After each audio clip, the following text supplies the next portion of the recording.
Tov. Boker Tov, on commence le cours. C'est la reprise des cours après les fêtes. Après Sukkot, Simchat Torah. Après tout Tishri, Bichlal. On est passé Tishri, on a passé les fêtes de Sukkot, la joie de la Torah. Et dès ce moment-là, on s'engage. On est rentré dans Bereshit. Voilà, c'est l'occasion de vous rappeler qu'est sorti un livre merveilleux. Donc, c'est un livre qui découle de notre séminaire aussi sur l'étude de la Torah. Le but, c'était de former des gens qui puissent enseigner. On attend d'autres livres, naturellement. Et là, c'est un livre de Ariel Shelboun. Alors, voilà, le nom est écrit. Abekassi Shelboun. Et c'est un livre sur les parachutes. Un livre merveilleux. Donc, j'ai fait de mon mieux pour le corriger autant que j'ai pu. Corriger, c'est-à-dire reviser, voir, etc., contrôler, comme on dit chez les rabbinim. Et attendez, voilà, est-ce qu'on le voit bien? Donc, c'est une année avec la Kabbale. La Kabbale, parce que la Chassidut, Chabad utilise le langage de la Kabbalah. Et c'est vraiment un livre merveilleux parce que il est aussi un tournant dans l'enseignement de la Chassidut. Il prédispose en fait la Chassidut à ceux qui ne sont pas habitués aussi au langage de la Chassidut et au langage de la Kabbalah. Et donc ça s'adresse à tout le monde, voilà. C'est-à-dire que celui qui n'est pas Chabad, qui n'est pas un Chassid, qui est soit Ashkenaz, soit Sfarad, qui est habitué à une tradition française de l'écriture de la Torah, alors il va se retrouver dans ce livre, voilà. Donc je le conseille vivement et heureusement, voilà, il y a des livres qui ont été emmenés, donc si vous voulez en prendre de possession, je ne sais pas combien ça coûte, mais vous verrez ça en coulisses. Et voilà, et il y a tous les livres de toutes les parachutes alors. Voilà, une grande atzlacha pour ce livre. Et on ne peut pas parler de livre sans rappeler, c'est la publicité, Dealer de bonheur de Elisheva Lelouch également, voilà. Alors là aussi c'est une finalité d'étude de nos cours aussi. C'est un mérite personnel évidemment, c'est on va dire un bagage personnel et puis une expérience personnelle qui a été retranscrite dans ce livre. C'est un livre de coach, un livre d'encouragement pour la vie tout entière. Moi je l'ai dit personnellement, c'est pas un livre qu'on étudie en 5 minutes d'ailleurs, oui. Il est plutôt gros. C'est un livre particulier parce qu'il vous encourage pour toute la vie. Ne serait-ce que les citations qui sont à l'intérieur de ce livre sont déjà passionnantes. Et le livre en lui-même, alors vous pouvez le garder pour toujours, pour toute votre vie. Et évidemment, il n'y a pas besoin de dire que dès qu'on a un moment de blues, comme on dit dans la musique, alors on prend ce livre et puis on se remonte. Et évidemment, comme on connaît Elisheva dans son engagement pour Enon Milevado, tout est Dieu. Donc ce livre aussi, il est Dieu, il n'y a pas besoin de l'expliquer normalement. Donc voilà, le livre, il est là pour affirmer dans notre vie quotidienne, avec le courage de notre personnalité humaine, affirmer que tout est Dieu. Voilà, parce que c'est bien beau de le dire, il faut aussi le faire. Comme on dit, il faut le faire. Et le faire, c'est le réaliser dans notre vie. Donc tout est Dieu, d'accord, mais comment je vis ça dans la réalité? Voilà. Si tout est Dieu, alors pourquoi j'ai des problèmes personnels? Pourquoi j'ai une conscience personnelle? Pourquoi j'ai des ennuis? Pourquoi c'est... etc. Donc en fait, ce livre-là nous donne de comprendre le cheminement humain qui va vers le chemin qui n'est pas d'aller vers Dieu comme on entend vers une chose extérieure, un être extérieur, mais une introduction dedans de nous-mêmes, pour découvrir en nous que nous sommes Dieu, que tout est Dieu, et que la vie n'est pas une vie de calamité non plus, c'est une vie de passion, de découverte humaine, pour laquelle il vaut, on va dire en termes simples, ça vaut vraiment le coup de s'investir dans cette vie. Pourquoi? Parce que c'est en introduisant le bonheur dans notre vie au quotidien par un travail personnel que l'on donne à cette vie de devenir une vie de bonheur véritable. Voilà, évidemment, c'est l'engagement qu'on a pris nous aussi dans nos cours. Donc, dealer de bonheur, voilà. Le dévoilement des secrets est la clé qui va vous permettre d'ouvrir la 50e porte du bien éternel dans votre corps physique. Voilà. Une grande atzlacha pour ce livre, évidemment. Voilà. Ces livres-là sont des livres merveilleux, on les conseille. C'est très important, les livres, parce qu'un cours, on l'écoute. Et après, on tourne la page d'une certaine manière. Tandis que, heureusement, il y a les vidéos. Tandis que des livres, c'est dans la maison. Et puis quelqu'un vient regarder votre bibliothèque, il ouvre le livre et puis il a envie lui aussi de s'y intéresser. Et ça, ce sont des moments intimes. Les livres sont là pour notre intimité. Moi, personnellement, pourquoi j'écris des romans? Parce que je me suis dit, mais les gens ne vont pas accéder forcément à l'étude de la Kabbalah, de la Chassidut, de manière innée. Donc en fait, il faut trouver un moyen d'y arriver. Ce qu'il y a de merveilleux avec Ariella, c'est que justement, elle parvient à trouver un langage qui est vraiment le langage des francophones. Et ça, c'est ce qu'il faut pour le public francophone, qui est particulier, qui n'est pas comme le public israélien, qui n'est pas comme le public même israélo-francophone, on va dire. C'est vraiment un engagement personnel qui va toucher chacun. Et quand on vient en Israël, alors justement, on accède à ce livre d'une manière plus facile encore, mais même si on se trouve en Chutz La'aretz, c'est un livre qui nous parle. Et ça, c'est ce qui est merveilleux dans les livres. Et je conseille à chacun d'écrire le livre de sa vie, d'écrire un journal intime, de se retrouver, de faire le point par l'écriture. Vous savez, c'est pas juste quelque chose que je dis comme ça, c'est dans la Chassidut. Ukne lecha chaver, vous vous rappelez, et achète-toi un ami. Ukne, la chambre, c'est le canet.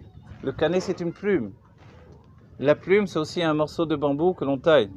Et ça, en hébreu, la plume, donc c'est justement de s'acheter un ami personnel. Est-ce qu'il y a vraiment un ami à qui je dirais tout ce que je pense, réellement tout ce que je pense? On dit oui, c'est l'écriture. Par l'écriture, je peux dire tout ce que je pense. Et on va dire, mais comment ça se fait? C'est parce que Dieu a créé le monde de cette manière-là. Nous sommes l'écriture de Dieu. Vous voyez? C'est-à-dire que Dieu est en train de penser, et nous sommes en Dieu, et dans cette écriture-là, nous sommes dans le livre de Dieu. Un arbre, c'est un arbre. Le ciel, c'est le ciel. C'est ce que nous dit l'Admor HaZaken dans Shara Yichud Va'emunah. Donc en fait, nous sommes dans un livre. Forcément, quand nous-mêmes nous écrivons, nous procédons en fait à quelque chose de passionnant. Nous sommes en route pour quelque chose de passionnant, c'est la rencontre avec ce qui s'appelle l'évaluation. Voilà, et c'est vrai que j'écris moi aussi un livre de ce côté-là, un roman, pour parler de tout ça. Je suis en train d'écrire la seconde partie. La première partie est sortie déjà sur Amazon. Enfin, elle est en phase de sortie au niveau livre papier. Voilà, mais le livre virtuel est déjà en ligne en tout cas. Il s'appelle l'armée du dernier espoir. Confinement 2020. Voilà. Il sort, mais il va sortir sous peu là. Il va sortir sous peu, mais il est déjà sorti au niveau virtuel. Vous pouvez virtuel, vous pouvez l'avoir, c'est-à-dire en Kindle, quoi. Voilà. L'Echaim Livracha, voilà, on a fait notre pub livre. Du coup, ce qu'on veut maintenant, c'est rentrer dans notre situation de juif dans l'année nouvelle. Pour moi, j'ai fêté mon anniversaire ce Shabbat aussi. Voilà. Pourquoi je vous dis ça? On va dire qu'est-ce qu'on en a à faire. Okay. Pour vous dire que avec un anniversaire, on ressent un engagement encore plus fort dans notre vie personnelle. Voilà. Un engagement encore plus fort dans notre vie personnelle, c'est le fait qu'on doit donner de l'importance à notre vie. Donner de l'importance à notre vie. Attention, je vous en prie. Juste que la caméra, ça tourne avec. Voilà. Donner de l'importance à notre vie, c'est se rendre compte que notre vie, telle qu'elle est, telle qu'elle doit devenir dans le cheminement qui nous entraîne vers nous-mêmes. Il y a très longtemps, dans un petit livre, j'avais écrit le chemin qui mène à nous, en fait, est plus long que le chemin qui mène vers une autre planète. Vous voyez? Je n'ai pas écrit ça comme ça, je ne me rappelle plus. Aller de soi à soi, c'est un travail plus important que d'aller sur d'autres planètes pour découvrir d'autres personnes qui peut-être n'ont pas réellement un rapport direct avec nous. Et ce travail d'aller de soi à soi, ça prend des années. Et dans le cheminement, il faut entre guillemets, se déshabiller spirituellement. C'est pour ça aussi que les Nevi'im, les prophètes, se déshabillaient, ils couraient nus dans les champs. C'était les premiers nudistes de l'époque. Et pourquoi ils faisaient cette action-là? On se demande, on dit, ça fait un peu bizarre quand même. Imaginez, vous voyez, qui c'est celui-là qui est en train de courir nu dans le champ? Vous dites, les Breslev, ils sont habillés, ils crient vers Dieu, mais ils sont pas... c'est un prophète. Ok. Alors, mais pourquoi il fait ça? Ça a l'air bizarre. C'est parce qu'il enlève tous les vêtements qui sont reliés à, on va dire, à son association avec la matière. Donc, il se dénude de matière. Nous, on enlève les chaussures de cuir à Rosh Hashanah. Dans le Beth Amikdash, on a enlevé les chaussures. Les Arabes l'ont gardé pour leur mosquée, ils enlèvent les chaussures. Ça vient du Beth Amikdash, évidemment, tout ça. Le fait d'enlever les chaussures, comme Moshe Rabbeinu. Dieu lui dit, enlève tes chaussures parce que cet endroit est saint. Pourquoi? Quel rapport? Dans un endroit saint, je ne peux pas garder des chaussures? c'est parce que les chaussures représentent le monde de Asiya, le monde de la matière, dans Asiya. Donc en enlevant les chaussures, on accède au corps lui-même en réalité. Le corps qui se retrouve sur les sens, et je sais que beaucoup parlent de ça aujourd'hui, le fait d'avoir les pieds sur terre, on prend de la vitalité, etc. Je ne pense pas que ce soit, à proprement dit, directement lié au judaïsme, cet enseignement-là, vous voyez? Parce que justement, dans le judaïsme, on dit toujours, il vaut mieux ne pas avoir les pieds directement sur terre. Pourquoi? Parce que nous venons d'en haut. Mais qu'est-ce qu'il y a en bas, c'est vrai, qui peut vitaliser l'être humain en général, de manière organique même, on va dire, c'est l'essence de Dieu. Et l'essence de Dieu, c'est notre affaire aujourd'hui. Si bien que même ceux qui, a priori, auraient dû quitter ce monde, il y a dans des enseignements, proprement dit, dans la Chassidut Chabad, où on dit que à partir d'aujourd'hui, les Rebbeim ne laissent plus les âmes s'envoler, on va dire. On va donner cette image. Dans les mondes divins, ils les retiennent ici dans ce monde pour vivre la Géoula, provoquer la Géoula. C'est-à-dire, ce n'est pas une situation d'être entre guillemets un fantôme, ce n'est pas un fantôme. C'est une âme qui désire vivre l'essence de Dieu. Et c'est pour ça que le Baal Shem Tov a dit, je pourrais monter avec une échelle dans le ciel, mais je préfère rester ici-bas avec mon corps et rentrer dans la terre en réalité. La rencontre du corps avec la terre, c'est notre rencontre à nous aussi chaque jour dans notre vie. Et c'est pas une histoire de grand-mère, on va dire, en hébreu. Ici pour Isafta, c'est pas juste pour faire bien qu'on dit ça, c'est une réalité. La réalité, elle est peut-être d'ordre spirituel, mais notre monde matériel est aussi un monde spirituel. Oui, là, si je me prendrais pour le rabbi, je me mettrais à crier. Mais jusqu'à quand vous allez croire que ce monde matériel est un monde de matière? Comprenez? Ce n'est pas un monde de matière, c'est juste la perception de la matière qui nous a tellement, entre guillemets, trompés sur la marchandise que Dieu a dit, bon alors, il leur faut minimum 3 fois par jour Shema Israël, comme quelqu'un qui est malade. Tu prendras Shema Israël, 3 comprimés par jour. Pourquoi? Qu'est-ce qu'il y a dans le Shema Israël? Hashem Elokeinu Hashem Echad. Écoute Israël, Hashem Elokeinu Hashem Echad. Écoute, c'est Shema ve'asket. Réfléchis, titbonen. Approfondis-toi. Voilà, moi, une des achlatot, des décisions que j'ai prises, c'est m'approfondir dans la Torah. Il faut prendre une achlata dans la Torah, une achlata dans l'Avat Israël et une achlata dans la prière. Voilà. Au moins, je vous dévoile une. M'approfondir dans la Torah. On étudie, le temps passe, le temps fait son chemin personnel. Humainement, on avance forcément. Au niveau divin, on rencontre le divin de plus en plus dans notre réalité quotidienne. Et c'est ça la Chassidut. La Chassidut, c'est pas juste étudier des choses là-haut.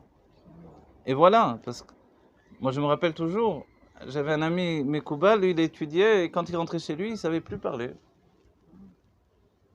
Et je lui ai demandé une fois, mais tu parles pas, tu ne dis pas un Dvar Torah. Il dit, mais qu'est-ce que tu veux que je leur dise, moi? Des sphérotes, ils vont rien comprendre. Et c'est vrai, une problématique chez lui. Or, par la Chassidut, on voit que non.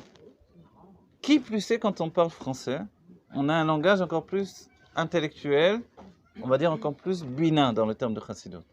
La bina, c'est la hitbonenut. Donc quand on parle, on est à même de dénouer les nœuds de la pensée. Et c'est notre travail. Notre travail humain passe à remplacer, entre guillemets, la notion de divinité, lumière divine éloignée, par une réalité quotidienne. Et c'est ça notre Géoula aujourd'hui. Notre travail de Géoula aujourd'hui, c'est d'identifier Dieu dans notre réalité quotidienne. Voilà. Et le mot quotidien, je ne l'aime pas beaucoup. Surtout en hébreu, ça me choque. La chagrin. Revenir à la chagrin. Après le Covid, vous voyez, on n'est toujours pas revenu à la chagrin. Il y a toujours des masques de Purim. Le problème du masque, c'est qu'on s'étouffe. Je vous dis franchement, à un moment, je m'asphyxie. Donc, vous voyez, qu'est-ce que ça veut dire? Ça veut dire qu'on ne peut pas vivre masqué continuellement. Mais pourquoi on se masque? Parce que c'est la réalité. Dieu est masqué, donc on se masque aussi.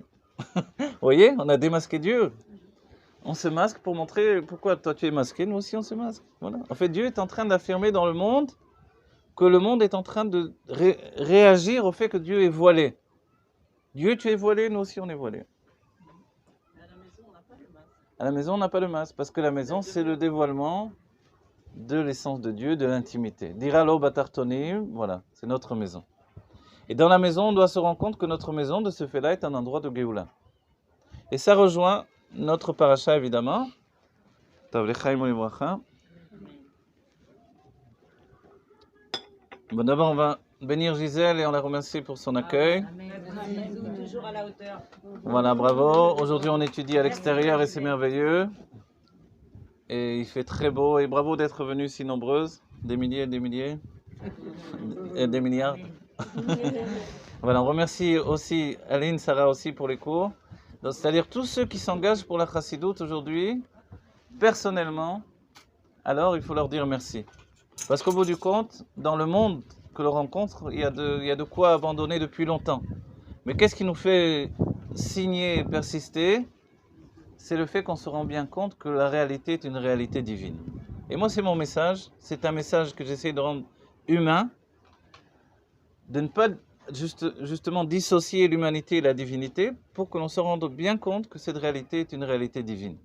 Donc notre vie, c'est vraiment ce que Dieu a voulu, de meilleur pour nous.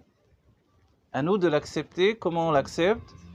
On doit non pas la transformer, mais améliorer chaque jour, optimiser ce que nous avons déjà. Et c'est en fait comme ça qu'est construite la chassidoute, et la chassidoute Chabad en particulier. Quand on se rend compte que dans le passé, il y a pu avoir des choses négatives, alors pleurer éternellement sur le passé, ça n'avance à rien. Donc, il faut se rendre compte qu'on n'a pas optimisé tout ce que Dieu nous a transmis comme rencontre avec lui. Ah, mais voilà. Vous avez l'heure, s'il vous plaît?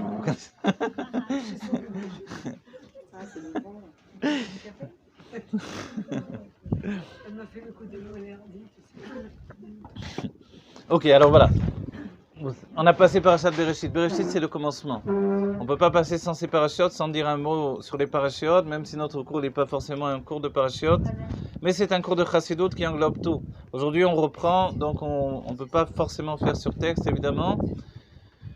Bien que, de manière générale, on rappelle qu'on étudie le cours du Yanbeh, du Rabbi Rachab, et que le Rabbi Rachab nous a transmis le message qui est en relation avec la Geoula Ametit V'Ashlema, donc la délivrance complète et véritable, qui est en relation avec les Français en particulier, on le souligne, même si moi je viens de Corse, mais les rabbis m'ont appelé Napoléon Atsarfati, donc ça va. Mais en Corse, on n'aime pas s'appeler Tsarfati, on n'aime pas s'appeler les Français. Mais quoi qu'il en soit, de manière générale. Donc, qu'est-ce que le Français a de particulier avec le Tafresh Bet? C'est que le Rabbi Rachab a eu l'idée du Tafresh Bet en France, à Menton. Face au soleil, dans une cour, face à la mer. Et pour nous, on va dire que ça prédispose... Comment dire? Ça prédisposait, ça se dit comme ça, voilà. Ça prédisposait, je voulais le conjuguer, j'ai du mal. Ça prédisposait à ceux que l'on aime particulièrement. Ici à Natania, et puis tous ceux qui aiment vivre et qui aiment la vie, qui n'ont pas honte d'aimer la vie. Aimer la vie, dans la chassidoute, c'était un petit peu honteux. Aujourd'hui, on aime affirmer que l'on aime la vie. On aime la mer, on aime le soleil. Et c'est pour ça que le Rabbi Rachab a introduit en fait une vitalité nouvelle dans le monde, qui vient de cet amour de la vie et du soleil. C'est que la lumière divine, c'est comme la vie, c'est comme le soleil. Et c'est avec ça que l'on veut vivre. La Géoula, pourquoi c'est la Géoula, vous savez? Parce que c'est le printemps. C'est très important, ça a l'air... Si on regarde les choses, on peut penser que c'est secondaire, mais c'est tellement important que l'on rajoute un mois au calendrier juif de manière à tomber, à provoquer le Chodesh Nissan, le mois de Nissan, au printemps. On va dire, mais quelle importance au printemps, en automne, en hiver, du moment qu'on est avec Dieu. Hein? En fait, non, c'est pas vrai. Il faut certaines conditions, et ces conditions, c'est des conditions de Géoula. La Géoula, c'est pas qu'il pleut, qu'il vente, ou qu'il fait trop chaud, la Géoula, c'est le temps idéal. On désire le temps idéal, eh bien oui, c'est ça la Géoula. C'est-à-dire que si j'ai trop chaud, c'est pas encore la Géoula. S'il fait trop froid, c'est pas non plus la Géoula. Des fois, on est exigeant. Moi, je me rends compte. Je suis exigeant avec Dieu. Quand il fait trop froid, je dis, oh, j'en peux plus vivement l'été. En été, des moments où j'en peux plus, il fait trop chaud. Même quand on a les masganim, tout ça, on n'en peut plus d'être enfermé en boîte comme ça. On dit vivement l'hiver. On va dire, qu'est-ce que tu veux? En fait, ce qu'on veut, c'est le printemps. Ce moment comme maintenant, un moment intermédiaire. On va dire le moment intermédiaire, qu'est-ce que c'est? C'est en relation avec la génération intermédiaire. Et nous sommes la génération intermédiaire. Le Rabbi l'a dit dès le début de sa Nessiout, dès le début de sa prise de position de pouvoir, en tant que Nassiador, en tant que prince de la génération, il a dit nous sommes la génération intermédiaire. Intermédiaire entre la Galoute et la Géoula. Et ensuite, il nous a expliqué entre l'exil et la délivrance. Ensuite, il nous a expliqué les deux réunis, c'est ça notre situation. Donc, on pourrait penser, mais on ne va pas rester intermédiaire à l'éternité. En réalité, oui. On est intermédiaire et ensuite on est intermédiaire. Et ensuite, on est intermédiaire. Et ça ne s'arrête jamais. Être intermédiaire, c'est le niveau qui nous permet d'avancer de niveau en niveau. On est toujours dans une situation intermédiaire. Ça ne veut pas dire qu'on ne va pas vivre la Géoula Mitiv Vashlema, mais on va la vivre de manière à toujours entamer une nouvelle situation, un nouveau processus d'avancement. Ça ne va jamais s'arrêter. Et le secret de l'intermédiaire, c'est le secret de toute la structure de compréhension de la chassidut. Et regardez, le tzibour en hébreu, c'est tzadik, benoni, rachin. Il y a toujours trois situations. Il y a l'exil, il y a la Géoula et le temps intermédiaire que nous vivons. Et dans la Géoula, vous croyez que c'est terminé? Non, ensuite, non. On rentre dans la Géoula Mitiv Vashlema. Et quand on est dans la Géoula, aujourd'hui on empiète sur la Géoula. Il y a les Imot HaMashiach, les jours du Mashiach. Il y a Triat HaMetim et après Triat HaMetim. Et ensuite, vous croyez que ça s'arrête? Donc, les jours du Mashiach, la résurrection des morts et après la résurrection des morts. En fait, il y a toujours une phase de 3. Et c'est pour ça qu'il y a toujours 3 Rebbeim pour entraîner la Géoula. Il y avait le Baal Shem Tov, le Magid de Mezrich et l'Admor HaZaken.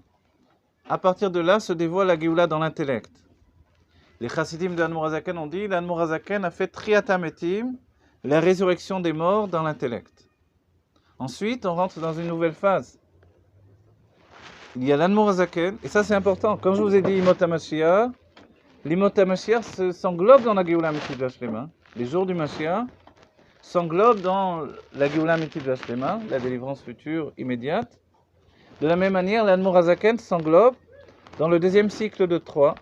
L'Admor HaZaken, l'Admor Hamsaï et le Tzemar Tzedek, qui s'appelle Menachem Mendel, sa femme c'est Chaya Mushka. Et Tzemar Tzedek, c'est le nom du Mashiach, Tzemar Shemo. Tzemar, ça veut dire une plante. Ça veut dire quel rapport avec une plante et le Mashiach? De la même manière qu'une plante se nourrit de la lumière, de l'humidité, de l'air, et de Dieu en réalité, qui donne tout ça, tout réuni, et que Dieu c'est la plante elle-même, de la même manière, dans la Géoula, nous serons comme une plante. Et le Mashiach désigne ce dévoilement-là. Tzedek, c'est l'équilibre en réalité. Tzedek, tzadik, c'est la justice, mais cette justice, c'est un équilibre. L'équilibre dans l'âme, c'est l'équilibre de toutes nos forces, de notre potentiel humain et divin.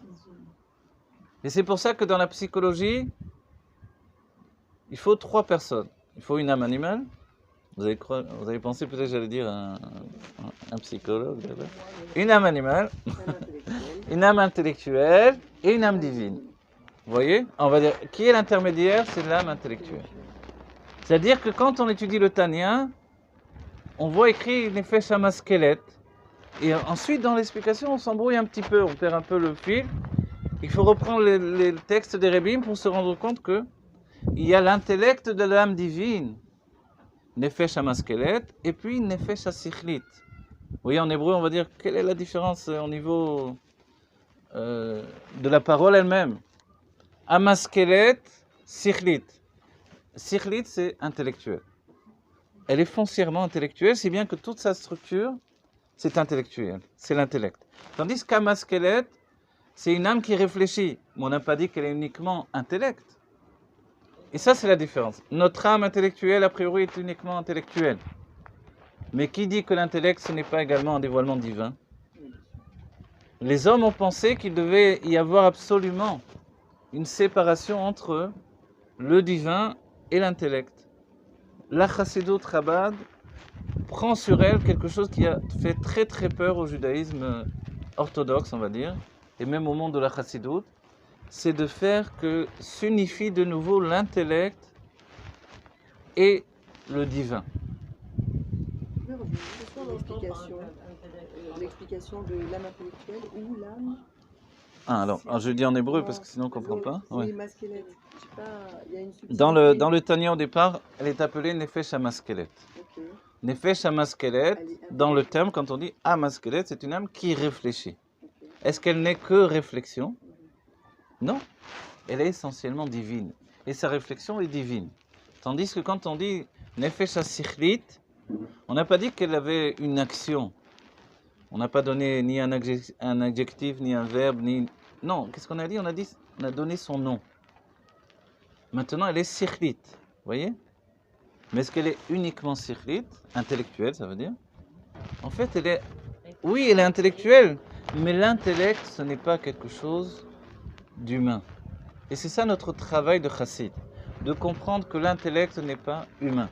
Et c'est pour ça qu'il n'y a pas de lutte entre l'intellect et le divin. Et c'est pour ça que le Rambam a écrit le Moreh Nevochim, où il s'est rapproché. Vous comprenez pas, je vais revenir dessus, ne vous inquiétez pas, je reviens dans 5 minutes. Je vais laisser un mot sur la porte. Donc elle est inclue dans l'âme intellectuelle, l'âme meskelet. Ah, Nefesh Hamaskelet, alors voilà. La Nefesh Hasikhlit, l'âme intellectuelle, elle est l'intermédiaire. Donc si elle est l'intermédiaire, avec ce que l'on a déjà avancé, elle est forcément... Et divine, et Bravo, elle est divine, et intellect, et animal, puisqu'elle est intermédiaire entre l'animal et le divin. Donc en fait, c'est ça, c'est le cave. voilà, c'est ça on va dire le moyen qu'a pris l'Admorazaken pour nous dire, toi tu peux étudier la Kabbalah du Harizal, tu peux y comprendre quelque chose, mais les chassidim ont dit, mais les gens simples, qu'est-ce qu'ils vont faire? Quoi, les gens simples, ils n'ont pas un cerveau dans la tête? Oui, mais ils ne sont pas habitués, ils ne sont pas allés à l'université. Qui a parlé d'université? Si je t'explique une chose, tu vas voir que tu n'es pas du tout bête. Et pourquoi je ne suis pas bête? Parce que tu as un cerveau dans la tête. Je te demande juste de l'actionner. Le pire ennemi de la compréhension, c'est la crainte de l'intellect.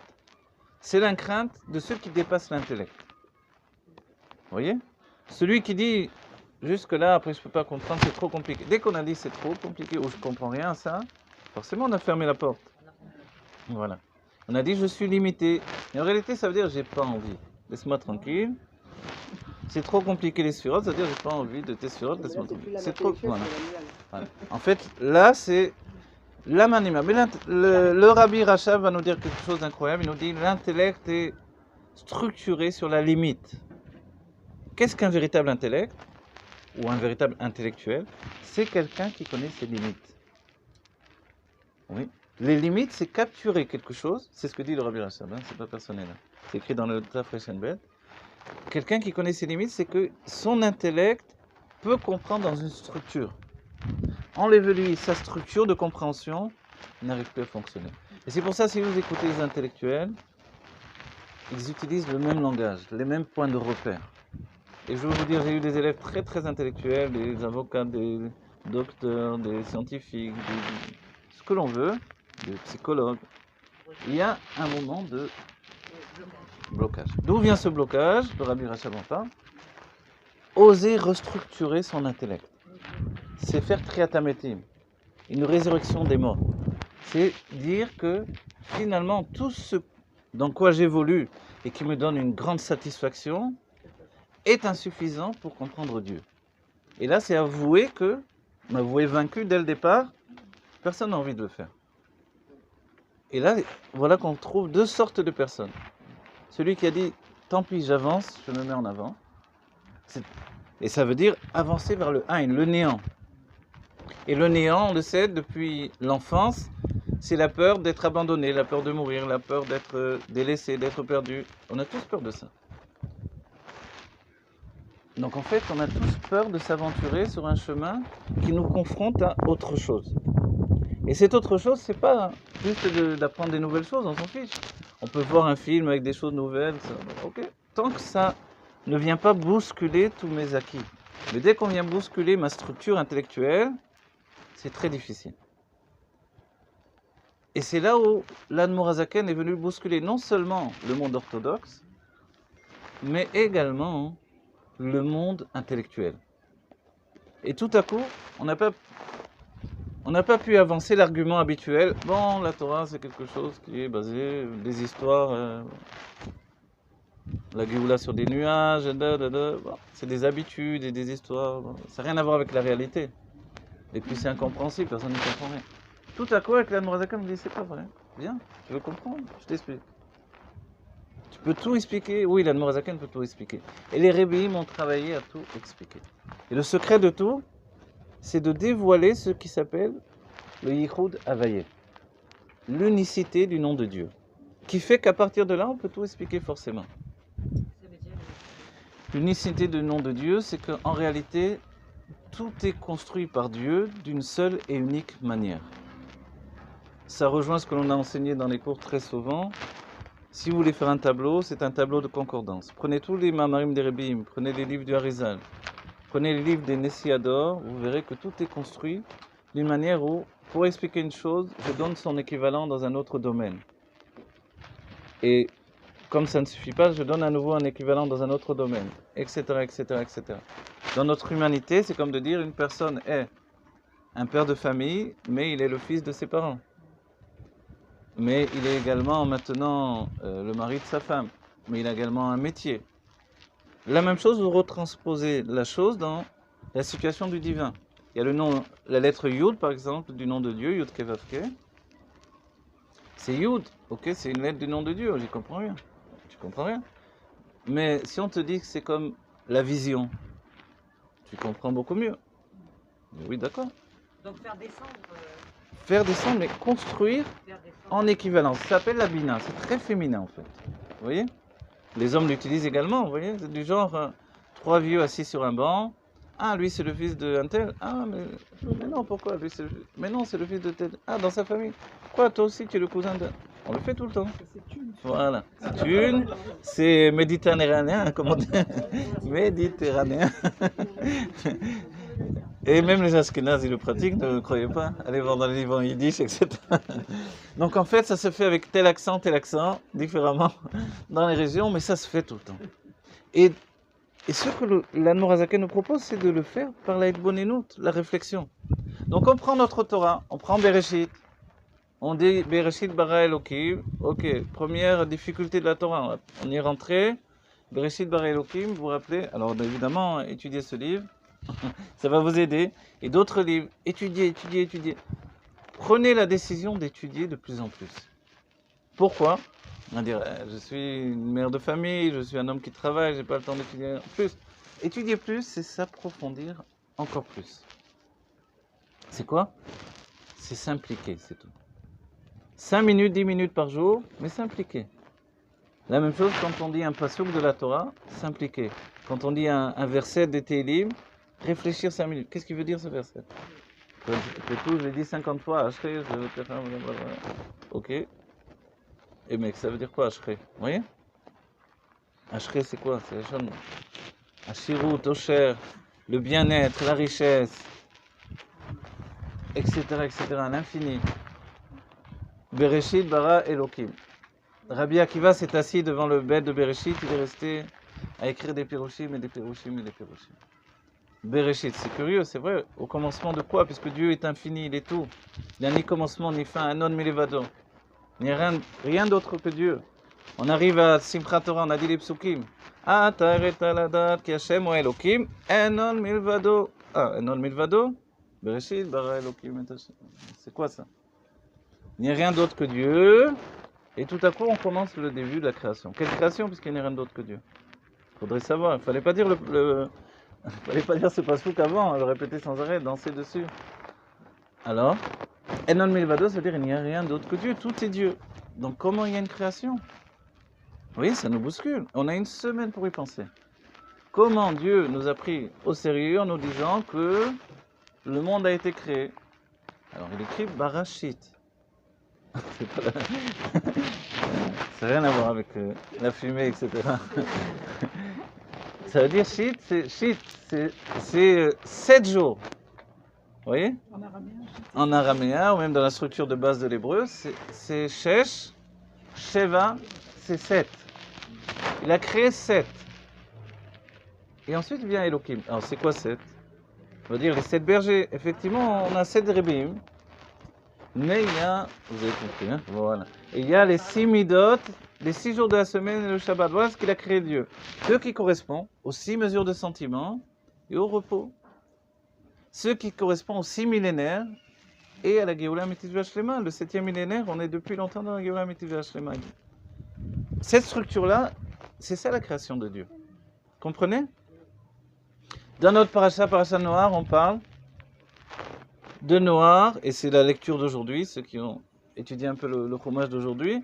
On rentre dans la Teva avec tous les animaux. Noir va rentrer avec tous les animaux. Vous savez, quand on étudie une chose, on peut l'étudier dans le Pshat et dans les autres niveaux. Quand on arrive au niveau du Sod, quand Noah rentre avec tous les animaux dans la Teva, alors on peut également penser à la chose différemment. Quand Adam Arishon était dans le Gan Eden, les animaux, où est-ce qu'il y avait des animaux dans le Gan Eden? On va dire, il y avait des animaux, c'était la jungle, un grand jardin, il y avait des éléphants, des girafes, etc., des fourmis, tout. Donc quand il y a eu la période avant le déluge, les hommes sont devenus fous, ils ont commencé à faire n'importe quoi, c'était des géants qui se gorgeaient de plaisir, ils avaient une femme pour le plaisir, une femme pour les enfants. Ils avaient ni foi ni loi, ils n'avaient pas de honte, ils étaient là pour jouir. On va dire, mais d'où ça vient ce désir de jouir du monde? Dieu a eu un désir d'avoir une maison ici-bas, donc forcément les hommes ont une tendance à désirer. Et nous, quand on veut la Géoula, c'est pas pour avoir du plaisir? Bien sûr que oui. La Géoula, c'est le plaisir de se retrouver enfin, d'être avec Dieu, d'avoir un plaisir ininterrompu, d'être Dieu. C'est plus sur le niveau intellectuel. Non, c'est pas. Non, c'est tout réuni en fait. Le vrai plaisir, il détruit l'intellect également. Comment vous appelez ce qu'on vit en ce moment? Donc, dans des situations quoi, Là, ça veut dire ce que vous expliquez. expliquez. Là, on lâche les mains, c'est quoi? Il y en a mis On en est où? Alors regardez, ça voudrait dire que vous voulez un cours à la carte au lieu de continuer ce que je dis. Oui. Par rapport à ce qu'on parle de Géoula, c'est pour visionner un petit peu. Alors d'accord, juste je vais terminer l'idée. Regardez, l'idée que je veux terminer avec vous, c'est important que vous compreniez ça. Oui, mais au moins terminer cette idée et avancer. Vous voyez, quand on dit tous les animaux rentrent dans la Teva, ok. Dans la compréhension profonde des choses, Adam Arishon dans le Gan Eden, c'est dans le monde de Bria. Mais dans le monde de Bria, qui veut dire le monde de la création, dans la situation qui précède la création. C'est-à-dire le Gan Eden, le jardin d'Éden, c'est un jardin de plaisir. Le vrai plaisir, c'est une notion de Ein, c'est-à-dire déconnecté de tout. Donc en fait, rien ne nécessite mon investissement. Vous comprenez? Rien ne nécessite que je m'engage vers. Mais regardez bien que le monde est en train d'aller vers ça doucement, doucement. C'est sans doute à ça que vous voulez faire allusion. Notre monde va de moins en moins vers l'extérieur. En même temps, on se rend compte que l'extérieur est là à portée de main. Avec un téléphone, on accède au monde entier. Il n'y a plus besoin réellement de se déplacer vers l'extérieur. L'extérieur est en moins. Quand Abraham Avinu était enfermé pendant 3 ans sous terre, certains disent 40 ans même, ça dépend de... Sous terre pendant 3 ans pour échapper à Nimrod, Abraham Avinu était... Puisqu'il y avait une prophétie, enfin pas une prophétie, dans les astres, ils avaient vu, les astrologues, qu'Abraham allait tuer Nimrod. Donc alors, Abraham allait tuer Nimrod, donc tout de suite son père l'a caché pendant 3 ans sous terre. Et on dit que c'est là où il a découvert Dieu. À 3 ans, l'âge de 3 ans, il a découvert Dieu. soit qu'il est sorti tout à coup, il a vu le monde, il a dit mais c'est Dieu qui a fait ce monde et qui régit le monde, soit une deuxième explication où il a découvert le monde en lui. C'est Midrash Rabbah. Non, c'est pas Midrash Rabbah. Oui, c'est le Midrash Rabbah à la base de. Bien sûr que oui. Mais après, la Hitbonenout sur ce sujet doit être personnel à chacun d'entre nous. Il a découvert le monde en lui. La découverte du monde en moi, c'est, on va dire, c'est ce que nous sommes en train de découvrir nous-mêmes, chacun d'entre nous. Quelqu'un qui est habitué à voyager, à bouger, à aller, à venir, à faire, à être en relation constante avec l'extérieur, de manière physique, il a du mal à se limiter dans 4 coudées de réalité. Ce qui fait que certains hommes n'ont plus la patience de vivre ce confinement perpétuel. Avec quoi? Avec eux-mêmes, avec leurs femmes forcément. Non, et femmes, je vais dire. Ah, Comme- oui. les femmes aussi comme ça. Alors je l'exprime du côté des hommes et les femmes forcément de l'autre côté aussi, puisque les femmes travaillent à notre époque, elles bougent. Mais en réalité, le confinement, c'est s'intérioriser. Et ça correspond exactement à la Teva de Noir. Si dans le Gan Eden on dit que les animaux n'étaient pas forcément, d'après la Kabbalah, des animaux physiques, mais c'était des anges tout simplement, des anges. Behemot et Chayot, c'est le nom qu'ont les anges encore aujourd'hui. Chayot HaKodesh et Behemot, ce sont les anges. Si bien que la Malchut de Hatzilut peut être appelée Behema Rabba, une grande Behema, donc un grand animal sauvage. Et que dans le Beth Amikdash venait un lion qui mangeait le korban. C'était pourquoi? Pour le folklore? C'est parce qu'en fait c'est une définition.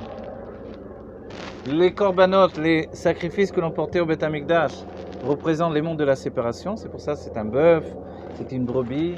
Le bœuf c'est le monde de Bria, la brebis le monde du Yetzira. Et puis, qu'est-ce qu'on apporte? Le tzipor peut-être? C'est le monde de Asiya. C'est curieux de dire l'oiseau qui est le monde de Asiya, le monde de l'action. On dit que le Mashiach se trouve dans le Echal Ken Tzipor. Ken Tzipor en hébreu ça veut dire le nid de l'oiseau. Mais c'est pas dans le monde de Hatzilut, c'est pas dans le monde de Bria, c'est dans le monde de Asiya. Et ce nid de l'oiseau, c'est justement la situation où dans ce monde-ci, comme Moshe Rabbeinu l'a demandé à Hachem, laisse-moi rentrer en Eretz Israël comme un oiseau. On dit mais pourquoi tu veux pas y aller comme un animal qui va marcher sur la terre, une brebis, quelque chose de... Pourquoi un oiseau? Parce que c'est Eretz Ochelet et Yoshua, une terre qui dévore ses propriétaires. Est-ce que c'est toujours comme ça? Ça dépend de nous. Nous sommes en train de transformer la terre qui dévore ses propriétaires en une terre qui donne la vitalité à ses propriétaires. Et c'est nouveau, ça dépend de notre conscience à nous. Le Rabbi a dit, quand est-ce que l'on a pris possession des sentiments? Quand on commence le travail de Kinik, Niziv et Kanmoni, c'est-à-dire de l'intellect. La terre Israël représente les sentiments. Dieu a créé ces 6 mesures de sentiments. Il y avait dans la terre d'Israël 7 peuples. Et au-delà du Yarden, au-delà du Jourdain, il y a les 3 peuples qui sont au-delà du Jourdain, qui sont appelés le Kinik, Niziv et Kadmoni. Ces 3 peuples qui représentent l'intellect. On ne s'occupe au-delà du Yarden, au-delà du... Bon, Yarden c'est bon pour nous? Que quand on a pris possession des sentiments de Eretz Israël. Et a priori, si j'avais pris possession de mes sentiments, j'aurais plus jamais de crainte, j'aurais plus jamais d'inquiétude, de colère, de déprime. Alors pourquoi je prends déjà possession de l'intellect? C'est parce que justement, le secret de tout ça, c'est que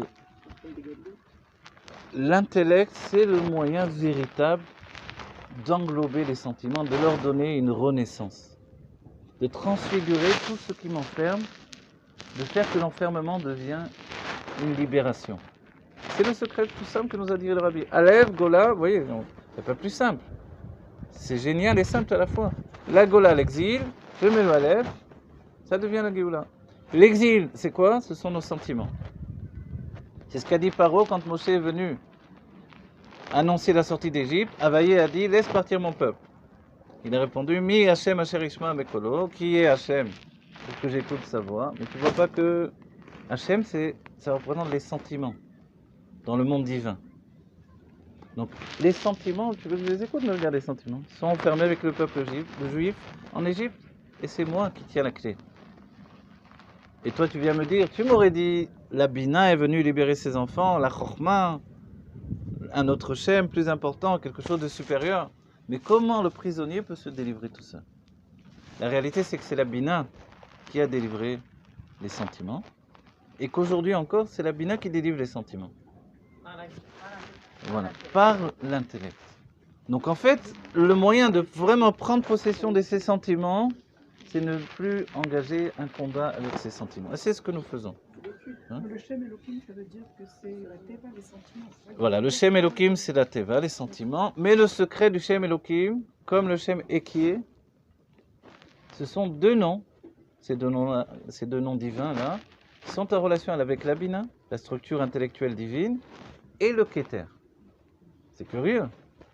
Il n'y a pas un nom qui est en relation avec Havayé, a priori, c'est pas le Keter. Quand on dit Elohim et Ekié, oui, c'est en relation avec la Bina et le Keter. Et c'est pour ça qu'on dit Nun Share Bina, les 50 portes de la Bina. Ce sont en fait les règles d'évaluation dont on a parlé précédemment. Vous avez compris? C'est-à-dire que tout à l'heure, quand on a dit je remplace une chose par une autre, etc., c'est ça les 50 portes de la compréhension. Et au-delà des 50 portes de la compréhension, il y a les 50 portes du Keter. Et le Keter, c'est de couronner chaque juif. Vous voyez ce que ça veut dire de couronner chaque juif? De prendre l'inconscient d'un juif et de lui dire, tiens, je te donne ton inconscient. Ouais? Couronner, exactement.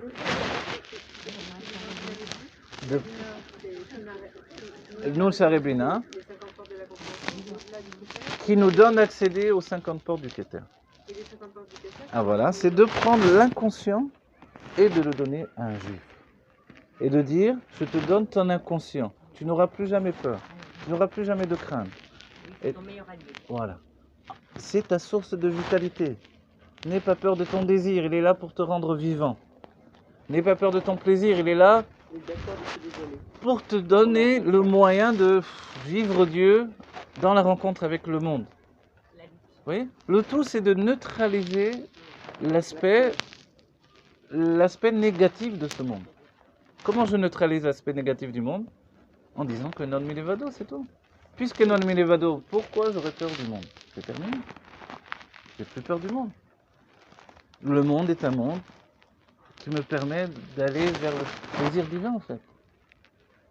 Du moment où je ne m'enferme pas dans le plaisir divin pour me séparer de Dieu. Mais en fait, on a déjà dépassé ça. C'est pour ça que nous sommes une dor de Géoula, une génération de Géoula. Et c'est pour ça que on ne fait plus le travail de Hitkafia comme auparavant, se soumettre et se priver. Je ne veux pas de l'olive, j'adore les olives. Je ne veux pas de chocolat, j'adore le chocolat. Je ne le prendrai pas, donne-moi un morceau de chocolat. Non. Et c'est fini tout ça. Tu veux le chocolat, mange une tablette, mais tu vas te faire mal au ventre et c'est tout. Oui, on s'en fiche, c'est tout. C'est bon, tu as besoin de sucré. Vous avez, non? Des fois. Oh, j'ai besoin de sucré, après, oh là là, ça me dégoûte le sucré, je prends du salé, après c'est trop salé, je prends du sucré. En fait, ça s'appelle Tiferet. J'équilibre mon âme. Sucré, Chesed, salé, Gvoura. Voilà. En fait, qu'on le fasse avec la conscience ou non, c'est l'équilibre qui se fait en nous. Les enfants ont énormément de Gvoura, de rigueur. C'est pour ça qu'ils veulent tout le temps du sucré.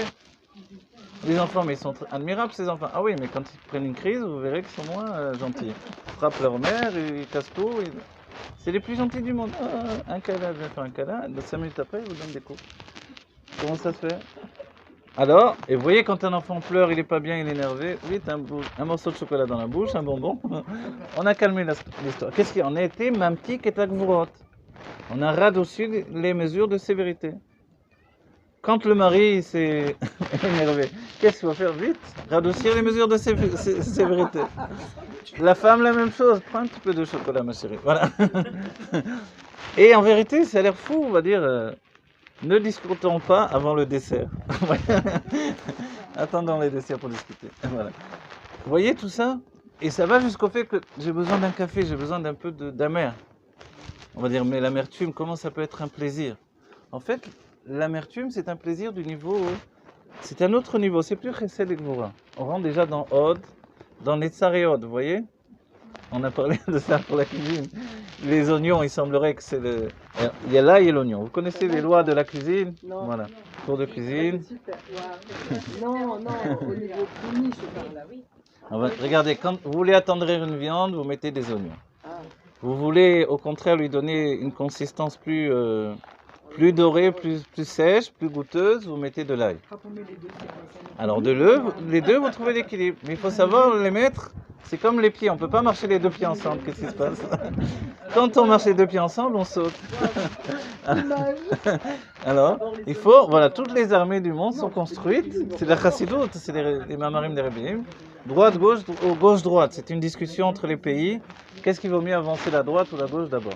Et en vérité, c'est ça, Netzar et Od, nos deux jambes. Netzar, c'est d'être sûr de soi, alors évidemment, c'est ça le pas de l'armée. Et le Od, c'est la Tmimout. La Tmimout, c'est celui qui n'a aucun safek, il n'a aucun doute, il va faire ce qu'on attend de lui. Un soldat, on lui dit, le Rabbi Rachab a dit, on est comme des soldats dans le peuple juif. On nous dit, c'est Tisha B'Av, pleure, oh, le temple, tout ça. On nous dit, ça y est, c'est la Géoula, tu n'as plus besoin de pleurer. Waouh. Le Beth Amidash est reconstruit aujourd'hui. Ah bon? Ah oui, super. Alors, ça c'est le judaïsme. C'est Simchat Torah, sois joyeux. Ah, là. Comment ça se fait, le bonhomme? Il est manipulé total. Mais il y a un kef d'être manipulé par Dieu, c'est quand même un grand plaisir. ça s'appelle.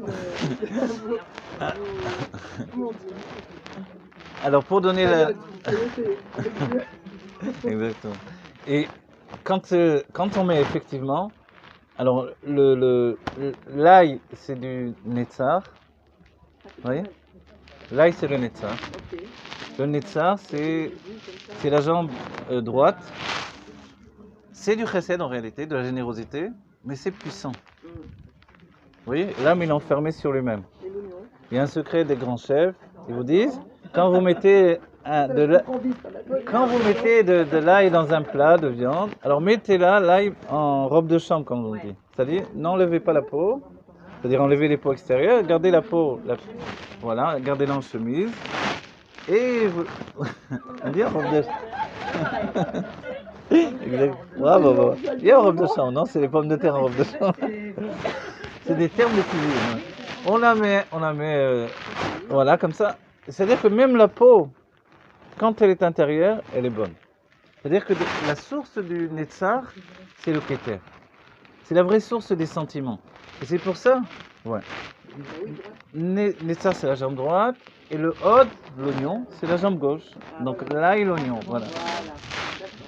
Donc en fait, on veut renforcer la jambe droite, mangez de l'ail. Vous voulez renforcer la jambe gauche, prenez de l'oignon. Voilà. Et vous voyez, l'un et l'autre ont de la même manière que ça attendrit la viande ou ça la renforce, ça attendrit ou ça renforce notre corps également.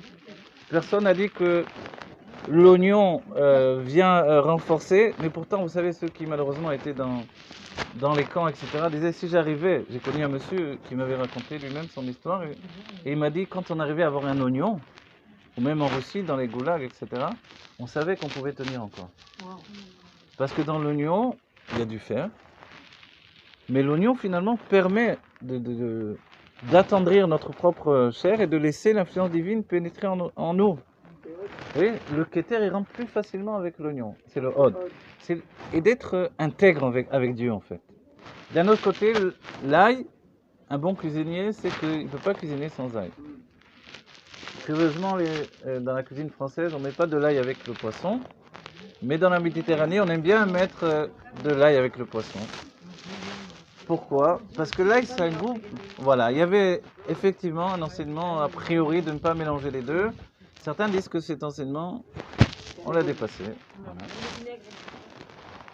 Même le vinaigre et le citron, en vérité, ça c'est double emploi, vous voyez. Quand vous mettez du vinaigre, en principe, vous ne mettez pas du citron. Dans la Torah, dans la Gemara par exemple, le citron était un médicament. Donc il est toujours il a toujours ce bienfait en nous de nous donner des forces particulières, tous les agrumes en particulier. À moins qu'on fasse constamment du canard à l'orange, etc. Mais Mais le citron, vous voyez, est plus facile dans notre cuisine à intégrer que l'orange, par exemple, qui donne un goût sucré.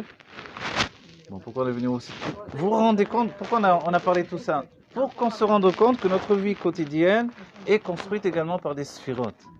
Et que les sphirotes, ce n'est pas juste des livres de Kabbalah ou des livres de Chassidut qu'on ne comprend pas. C'est notre vie.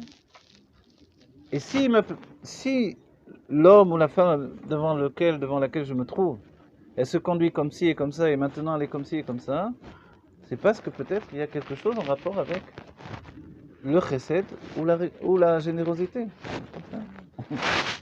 Il y a des hommes de bon matin, des Sfaradim, qui ont l'habitude de manger de l'ail de bon matin et de manger très piquant.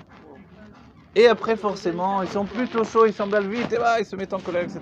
Vous croyez que ça n'a pas un lien avec la nourriture? Bien sûr que oui. Bien sûr que oui, parce que c'est un canal de vitalité en fait. C'est-à-dire que de manger trop piquant, forcément, ça entraîne vers des choses qui sont plus dures avec moi-même. Il faut trouver un juste milieu dans toute chose. Vous aviez parlé du marbre. Voilà, le café lui-même, on a parlé du café. Le café, il y a des secrets par rapport au café, mais le café, il est noir. Et il est lié à l'amertume. L'amertume, c'est aussi le hod. Il y a dans un livre, il y a des livres entiers dans le judaïsme sur ces sujets-là. Pourquoi prendre quelque chose d'amer, c'est une sorte de plaisir. Dans Contraste au Mayan, il nous dit que le corps a besoin également d'amertume. Mais l'amertume, il ne faut pas penser que c'est uniquement pleurer.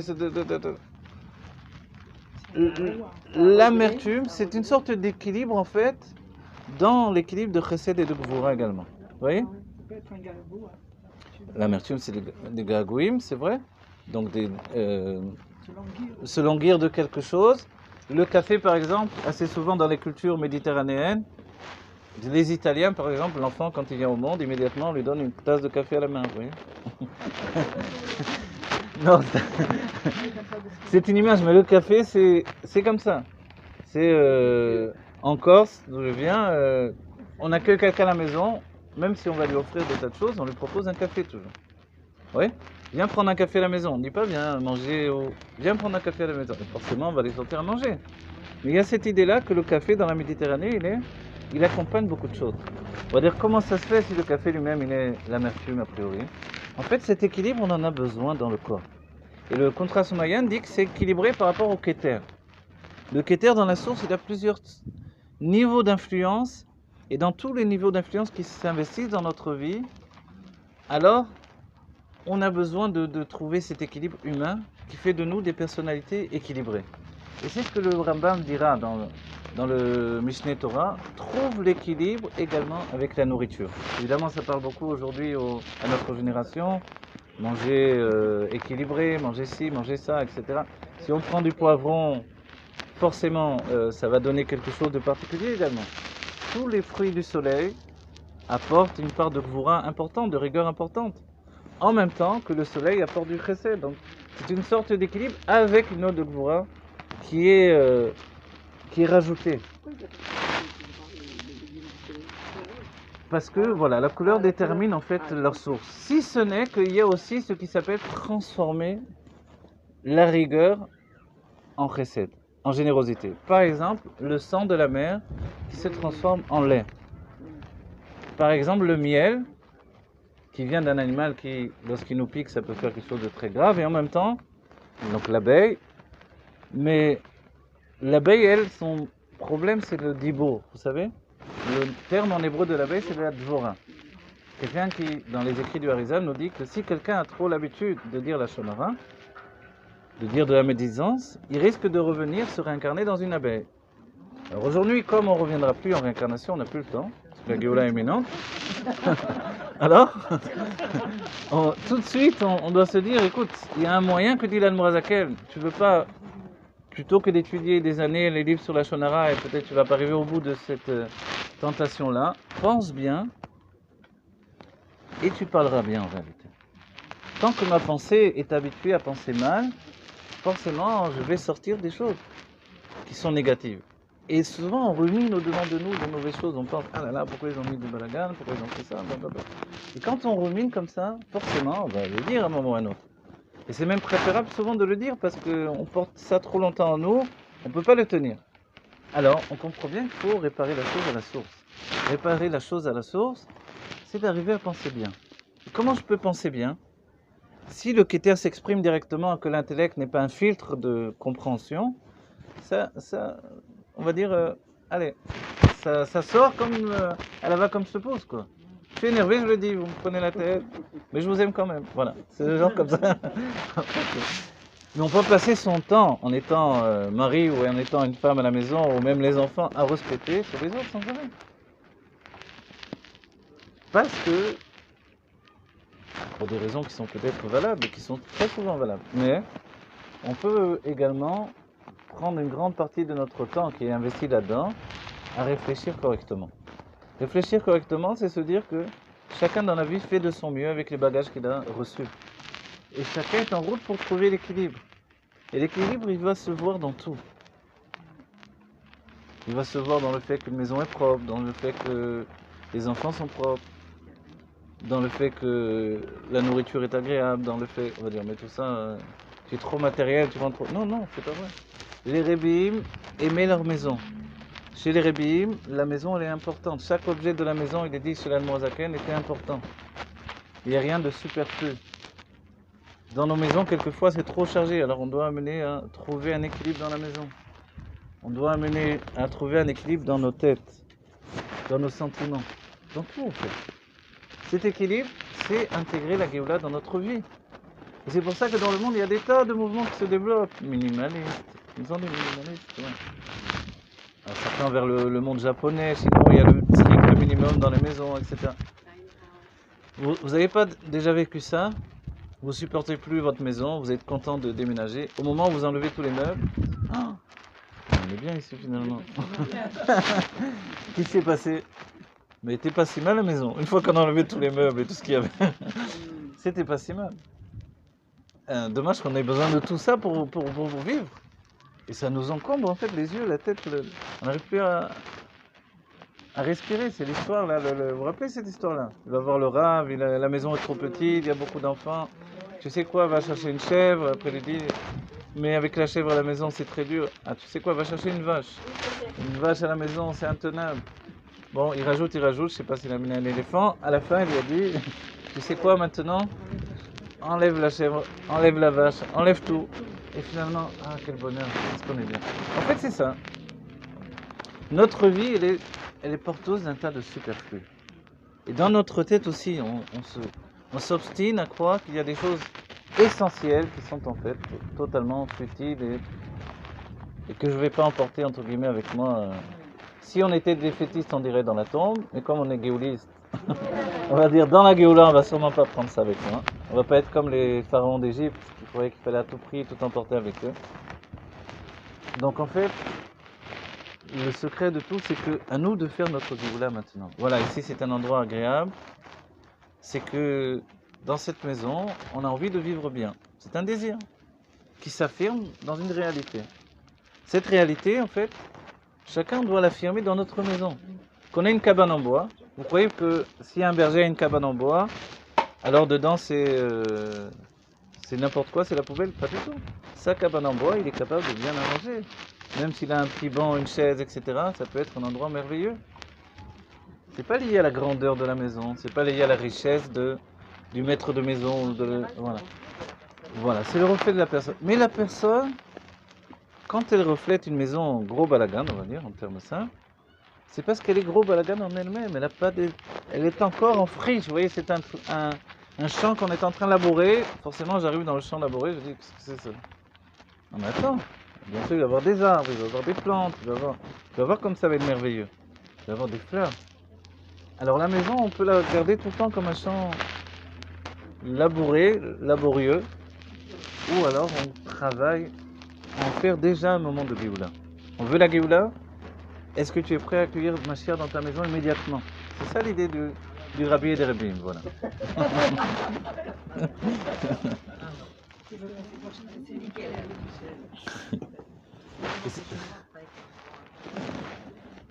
Et vous savez, il y a un minhag Chabad de mettre sur la porte de chaque maison. Je ne sais pas si on le fait toujours parce qu'avec le confinement. Le fait d'écrire Bet Chabad. Mishpachat, Bet Chabad, famille, un C'est tel, pas etc. loin. Avec le temps, des fois, le truc, les déménagements, on a perdu en cours de route. Mais Ah bon, c'est beau. on va dire pourquoi. Alors le rabbi a donné un enseignement. Il a dit si tu mets Bet Chabad, n'oublie pas qu'à chaque instant, je peux venir. Non, c'est trop beau. Oui. À chaque heure du jour et de la nuit, je peux venir. On l'écrit, on le fait comment? Voilà. Donc en fait, ça veut dire quoi? Et ça veut dire que si un voisin n'a pas de mezouza, il va taper à ta porte. Il va dire, vous n'avez pas une mezouza? Et si tu n'en as pas, il faut te débrouiller pour lui en trouver une. Quitte à arracher une mezouza de ton mur pour lui en donner une. Alors, là, j'exagère peut-être. Parce que Ve'ata l'eracha kamocha, mais en tout cas, je vais aller chercher, trouver une mezouza cachère comme il faut, etc. Ouais. Voilà, exactement. Donc en fait, vous voyez ce que ça veut dire? Ça veut dire que n'attends pas le moment de la Géoula pour être en Géoula. Ce moment de Géoula, c'est toi qui le définis. C'est maintenant. Ça, c'est un immense enseignement du Rabbi Melech Mashiach. C'est que on est toujours dans le train qui est en route pour la Géoula Amitית Vashlema. Mais vous croyez que quand on voyage, on préfère voyager en première classe ou avec le bétail derrière? Évidemment qu'on préfère voyager en première classe. Donc en fait, à la fois notre vie, elle est une vie qui est comme une vie de passage. On ne doit pas donner trop d'importance à la matière. Et à la fois, si on est mezalzel la matière, donc je ne sais pas comment traduire en français, mezalzel. Ah, voilà, si on dénigre le monde matériel, alors on ne fait pas non plus la mission que Dieu nous a donnée. Si Dieu désire une maison ici belle, elle dit le terme de maison. Et que dans le Beth Amikdash, c'est une maison également, tout était important au moindre détail. Que les Rebbeim ont pris soin de nous dire que chez l'Admour Zaken, chaque détail de sa maison était important, chaque objet. Et les Rebbeim ont toujours gardé, chaque Pessar, ils ont ressorti la soupière de l'Admour Zaken. Vous voyez? Il y a une soupière de l'Admour Zaken. On va dire l'Admour Zaken, c'est ça ce qui l'intéresse, la soupière. Oui, elle était importante pour l'Admour Zaken. Phénoménal quand même. La plupart des hommes, on s'en fout pas mal de la soupière. L'Admour Zaken, non, la soupière est importante. Ça veut dire que les assiettes aussi étaient importantes. Et les verres, et puis le meuble, et le ci, de ça. On dirait, moi je croyais que c'était les femmes qui s'occupaient de la maison et pas les hommes. Mais si tu n'as pas compris que la pneumio d'une maison, c'est aussi bien l'homme que la femme, c'est un équilibre commun en fait qu'il faut trouver. Puisque la Chassidou nous a dit, quand on vient dans une maison, on voit le balabay dans sa maison, on découvre cette atmosphère, c'est l'essence de cette personne-là que l'on voit dans cette maison. Ici, dans la maison de Gisèle, on a l'essence du maître de maison. Et le maître de maison, qui est la maison? C'est la maîtresse de maison. La femme et le mari respirent dans une maison quelque chose qui fait que cette maison, elle est une identité profonde. Et c'est ce qui fait que on se sent bien quelque part ou on se sent pas bien quelque part. Et, alors d'après la Torah, la Baït c'est la maison, puisque la Baït c'est la Bina. La Bina c'est celle qui construit. Et les sages ont dit tout ce qu'un homme possède c'est pour sa femme. Vous savez qu'il y a même une halakha, c'est curieux, mais c'est curieux sans être curieux. Mais on dit que l'homme, lui, il doit toujours vouloir plus pour sa femme que pour soi-même. Plus pour sa femme et pour ses enfants que pour lui-même. Et il y a une tendance comme ça chez les hommes, un peu innée. C'est-à-dire, c'est le dernier à s'acheter des habits, à s'acheter des chaussures. Ça, c'est inné, mais ça vient de la Torah en même temps. C'est-à-dire, c'est tellement quelque chose qui s'est transmis dans l'humanité au fil des siècles que ça s'est établi dans la nature de l'homme. Et on a dit que dans notre génération, on doit aussi apprendre à s'occuper de soi-même. Donner de l'importance à chacun, c'est trouver un bien-être avec les autres. Lorsque je suis bien, je partage mon bien-être avec les autres. Quand je suis mal, donc en fait, je dois travailler à mon bien-être personnel pour pouvoir partager ce bien-être avec les autres.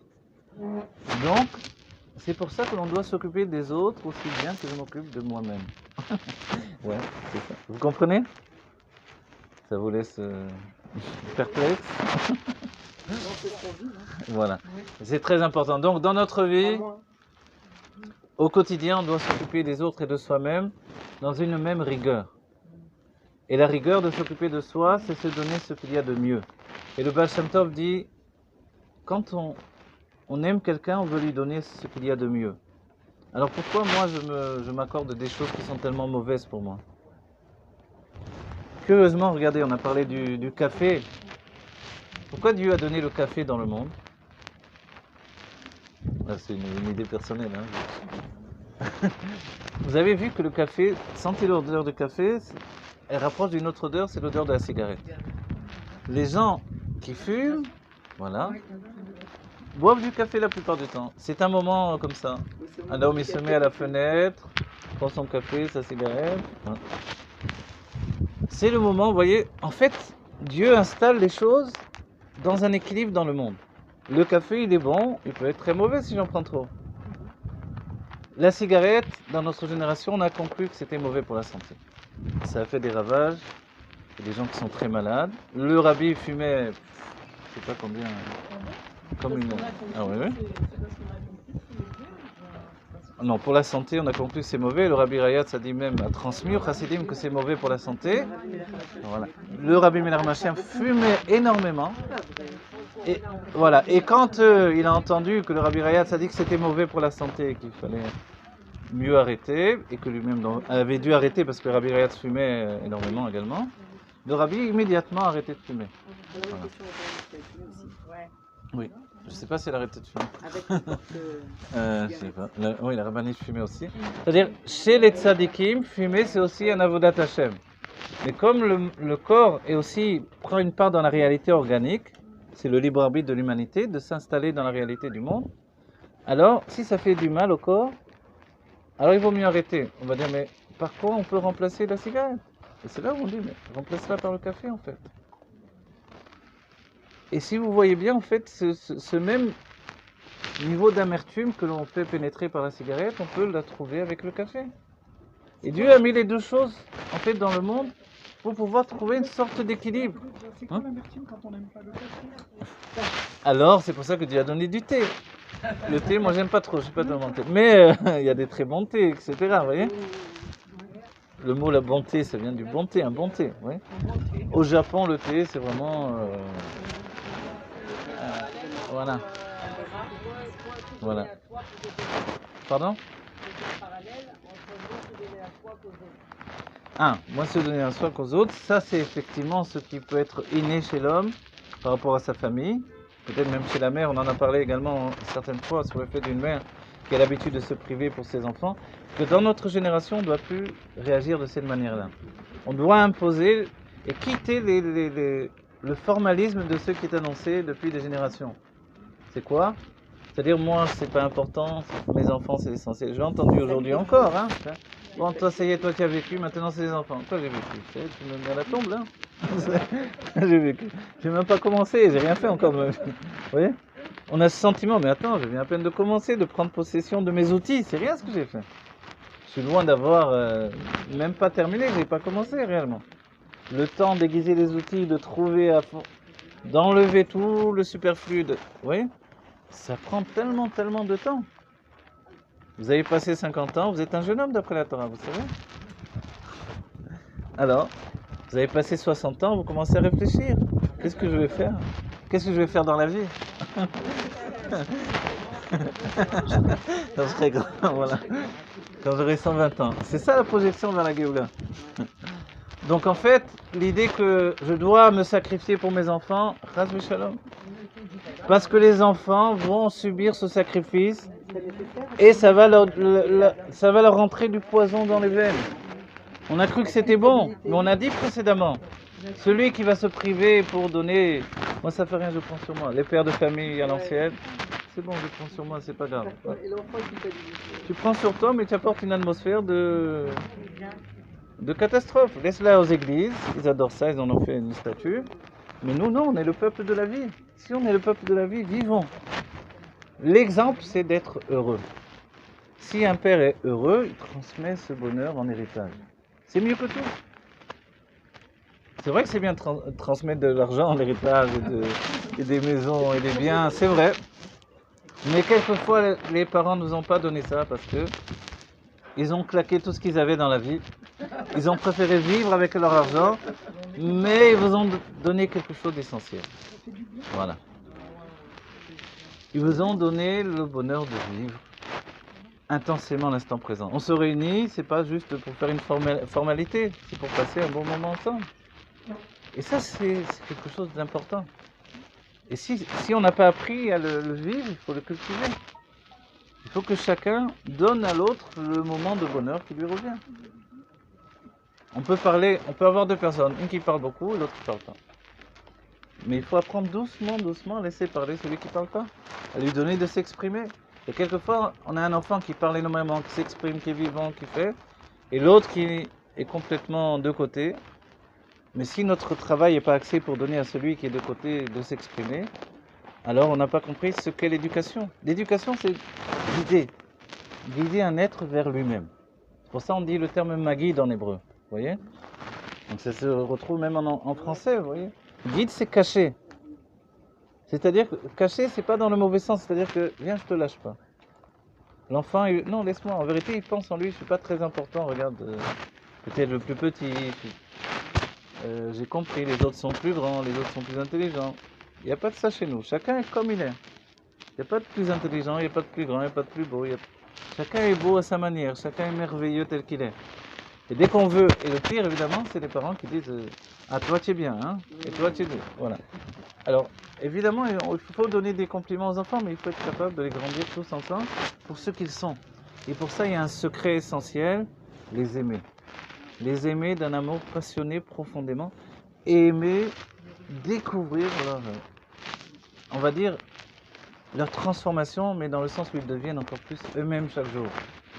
C'est vrai que ça passe par des crises, et que c'est difficile, mais c'est tellement merveilleux, un enfant qui spontanément vous dit des choses merveilleuses, qui s'exprime et ça c'est un chemin, et l'enfant il peut avoir 50 ans.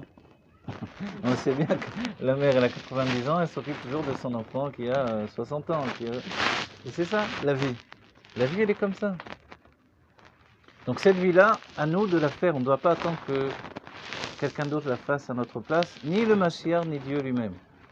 Dieu c'est nous, donc on est capable de tout faire. Mais, et c'est un truc que les chrétiens nous ont piqué, c'est l'amour. L'amour, voilà. L'amour, ça vient de la Torah, de Hillel Hazaken, de Rabbi Akiva. L'amour de l'autre. Si je l'aime vraiment, profondément, alors j'ai du temps à lui accorder. Et j'ai vraiment... Le temps, c'est pas forcément d'être des heures avec lui. C'est que quand je suis avec lui, je suis vraiment avec lui. Et ça vaut pour un mari, une femme, un enfant, un ami, un voisin aussi. Moi, j'ai un voisin qui a tout le temps besoin que je l'écoute. Alors, il fait du jardinage. Moi, j'ai pas trop la fibre au jardinage pour dire, mais c'est important dans notre époque. Mais il fait du jardinage. Il est sourd aussi. Vous comprenez bien que la discussion, elle est à un sens uniquement, pratiquement. Donc, il fait du jardinage. Il veut me montrer tous les jours ce qu'il a planté. Alors, dès que je sors, je sais que j'ai le risque de passer un quart d'heure à me voir faire le tour du propriétaire, ce qu'il a planté de nouveau, etc. Si bien que des fois je sors pas, quoi. Alors voilà, dans ce cas présent, alors voilà. En fait, à chaque fois que je sors, je vais vers lui et j'attends, je discute avec lui. Enfin, il discute avec moi, puisqu'il est sourd, donc quand j'essaie de parler, voilà. Mais c'est vrai que j'ai pas toujours le temps. Mais quand je lui donne ce temps-là, et c'est pratiquement tous les jours, quoi. C'est ça un bon voisin. En fait, en plus sa femme travaille beaucoup, donc elle n'est pas souvent à la maison, donc il est tout seul. En plus, il est sourd. Donc forcément, il veut tout le temps montrer, là j'ai planté un nouvel oignon, là j'ai planté un... Ah, c'est incroyable. Et il est très content, et c'est vrai qu'il est très doué. Là. Il plante, il n'arrête pas de planter. Il prend tout, il fait... Voilà, vous mettez un verre dehors, il en fait un pot. Il est passé le verre. C'est ça, je regarde pas, c'est pas une image. Vous avez sorti la poubelle dehors, vous l'avez oublié, il a déjà fait un pot de... Bon, alors, et forcément, sans arrêt, il veut me montrer chaque truc, tout ça. Donc, quand je sors 5 minutes juste pour faire quelque chose, c'est minimum un quart d'heure, il m'a fait... Et on m'explique, en plus, c'est un Israélien, forcément. Donc voilà, hein. Il est très très doué, et puis il a une culture axée sur ce sujet-là. Non. Et la Vat Israël, on la sent, elle vibre dans nous quand on lui accorde ce moment-là, il est content. C'est comme s'il a fait sa journée. Et c'est vrai que quand je sors pas une journée entière, parce que des fois je peux pas, franchement, ou je suis pas là, alors je sens que il m'en veut un petit peu, quoi. C'est- c'est- Mais et ça c'est voilà, on va dire ouais. Alors on se dit des fois dans la vie quoi, c'est comme vous donnez à manger un chat, c'est votre chat en fait. On est son propriétaire. Mais je ne connais pas ce chat, j'ai dû le manger une fois, ça y est, il est toujours là. C'est la situation de la vie, ouais, je sais. La vie c'est quelque chose d'incroyable. Et ça nous apprend quelque chose d'incroyable. C'est que vivre, c'est communiquer. C'est se confondre avec les autres dans une certaine manière. Mais dire que j'apprends pas de ce voisin, c'est faux. Il m'apprend beaucoup de choses. Il me donne énormément. Et c'est vrai qu'il m'apprend une patience terrible. Parce que quelqu'un qui est toujours occupé, moi je suis toujours occupé, comme tout le monde sans doute. Mais je suis pas le genre à m'asseoir, je sais pas quoi faire. J'ai toujours quelque chose à faire. Donc quand on est comme ça et qu'on doit s'arrêter, ça fait toujours un frein comme ça sur la personne. Et on sait qu'on s'arrête pour minimum un quart d'heure. Quoi. Voilà, hop, d'accord, allez, vas-y. Oui. On passe discrètement sur la pointe des pieds, il est chez lui. Parce que tous les jours, il faut fournir. Et chaque fois, vous sortez 2 fois, c'est 2 fois un quart d'heure minimum. Alors. Et ça, dans la nefesh, forcément, c'est quelque chose qui vous dit, ça c'est le vrai chesed en vérité. C'est le vrai amour que l'on transmet des uns avec des autres. Et c'est un désir d'échange qui est dans la vie et qui est bonne en fait. C'est la vie quoi. Et dans la Géoula, imaginez qu'on va communiquer sans arrêt avec tout le monde. Aujourd'hui, quand je dis j'aime un juif, et ce juif peut-être que je ne le connais pas, je ne le connaîtrai jamais. Et là, le Baal Shem Tov va dire il faut aimer tous les juifs, même ceux que je ne connais pas, je ne connaîtrai jamais. On va dire surtout ceux que je ne connaîtrai jamais, je les aime beaucoup moi. Parce qu'eux ne me font pas d'ennui. Mais en réalité, non, c'est un investissement, c'est profond. C'est que mon âme, elle doit s'étendre dans l'amour. D'une manière générale, c'est un makif. Et dans la Géoula, cet amour-là, il va se concrétiser. On va découvrir chaque juif parce que chaque juif est une part de mon âme. Aujourd'hui, je vous dis franchement, j'ai l'impression que tous les juifs ne m'intéressent pas. Je peux les aimer, les aimer de manière makif. Dans la Géoula, on va avoir une conjugaison des âmes à l'infini. C'est-à-dire qu'on va découvrir comment je suis dans l'autre de manière infinie. Et ça fonctionne par ce que l'on a appelé les sphirotes. C'est-à-dire des combinaisons qui sont ininterrompues les uns avec les autres. Alors maintenant, imaginez, Noah rentre dans la Teva, il fait rentrer tous les animaux. On va dire comment il a vécu cet homme-là avec les animaux. Noah, vous vous rappelez, c'est le premier qui n'a pas les doigts palmés. Donc les autres pouvaient avoir un lien avec les canards. Lui, voilà, il ne se reconnaît même plus dans le canard. Il a les doigts libérés. C'est-à-dire que dès à présent, il peut compter sur les doigts, parce que compter sur les doigts avec des palmes, c'est pas évident. Mais bon, et en plus, il était prévu qu'il ne serait pas noyé dans le déluge, parce qu'il n'avait pas les doigts palmés. Vous vous rendez compte? C'est marrant. Je rigole comme ça, mais je rigole à demi-rigolade. C'est vrai. Parce que les animaux, ceux qui ont les doigts palmés, comme les canards, c'est qu'ils nagent, ce sont des oiseaux d'eau. Alors les hommes étaient prévus pour le déluge depuis le début du monde. Ça les a pas aidé. Je leur donne de là. Alors, les pieds à la place pour les canards Ah oui. Ah voilà, mais c'est que alors Noir lui n'avait pas ça, parce que justement il n'était pas prévu qu'il soit relié au monde qui allait se noyer. Alors maintenant, tout à l'heure au début du cours, j'ai parlé d'une idée dans la Kabbalah qui est l'idée que les animaux dans le Gan Eden n'étaient pas des vrais animaux mais des anges. Il y a une idée dans la Kabbalah qui laisse entendre que quand Noah rentre tous les animaux dans la Teva, en réalité il ne rentre pas les animaux physiques. Et ce que je dis, ça n'exclut pas le côté physique des choses. Oui, effectivement, il y a une vraie arche et un homme qui rentre tous les animaux dans l'arche, mais ça fait vraiment, c'est curieux d'aller jusqu'au bout. 2 vers de terre sont rentrés dans l'arche, 2 serpents, dans les serpents il y a plusieurs sortes, alors les pitons, le cobra, je sais pas quoi, la couleuvre, etc. Oui. Les oiseaux, alors ça veut dire, je sais pas moi, vous voyez tous les oiseaux, le gel, le moineau, chaque chose, on va dire, tout ça, c'est énorme. C'est-à-dire, c'est quoi la taille de cette arche? Alors il faut terminer le cours, et c'est pour ça que je reviens au début sans doute. Il y a une idée dans la Kabbalah qu'au lieu de rentrer avec les animaux tels quels, dès le moment où ils rentrent dans la Teva, Et c'est exprimé chez l'Admor Azaken quand il dit que tout à coup, c'est la Chokhma et la Bina qui régissent la Teva de Noah. La Teva, vous vous rappelez, c'est comme un mot. C'est rentré, la Teva c'est un mot, c'est-à-dire dans le sens où c'est une construction par des lettres. On a dit tout est construit par des lettres. Nous sommes dans un grand livre, le livre de Dieu. Et nous, notre pensée fonctionne avec des otiotes, des lettres également. En rentrant dans la Teva, ce n'est plus uniquement les animaux. Donc dans la Kabbalah, on peut comprendre que c'est le principe même de l'existence des animaux. C'est-à-dire le noyau d'existence des animaux. Au lieu d'être avec des animaux, il se retrouve avec des anges. Au lieu d'être un homme de chair et de sang, il se retrouve comme Adam Arishon dans le Gan Eden.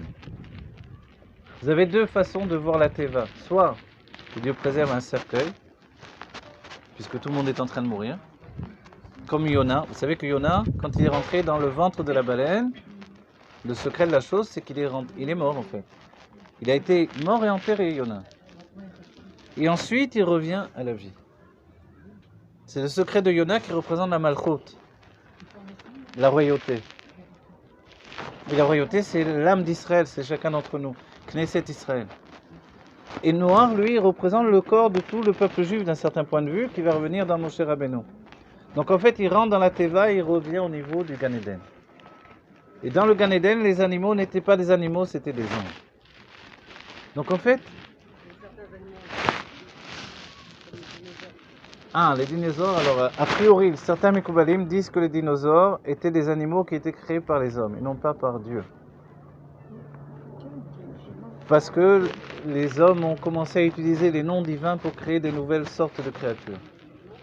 Voilà, des monstres, c'était des monstres, on le voit bien, ce sont des monstres, et qui ne trouvent pas de place dans la Teva.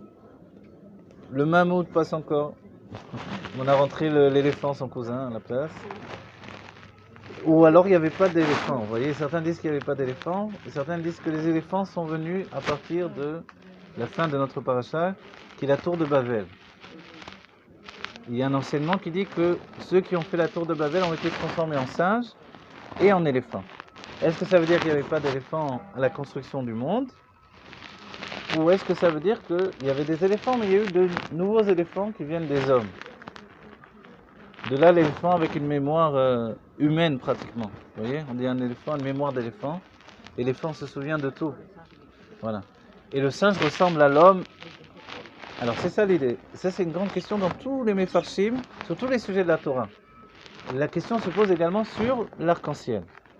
Est-ce que l'arc-en-ciel existait dès le début du monde? Ou alors il n'a commencé d'exister qu'à partir du déluge? Il n'apparaît pas avant le déluge l'arc-en-ciel. Alors voilà.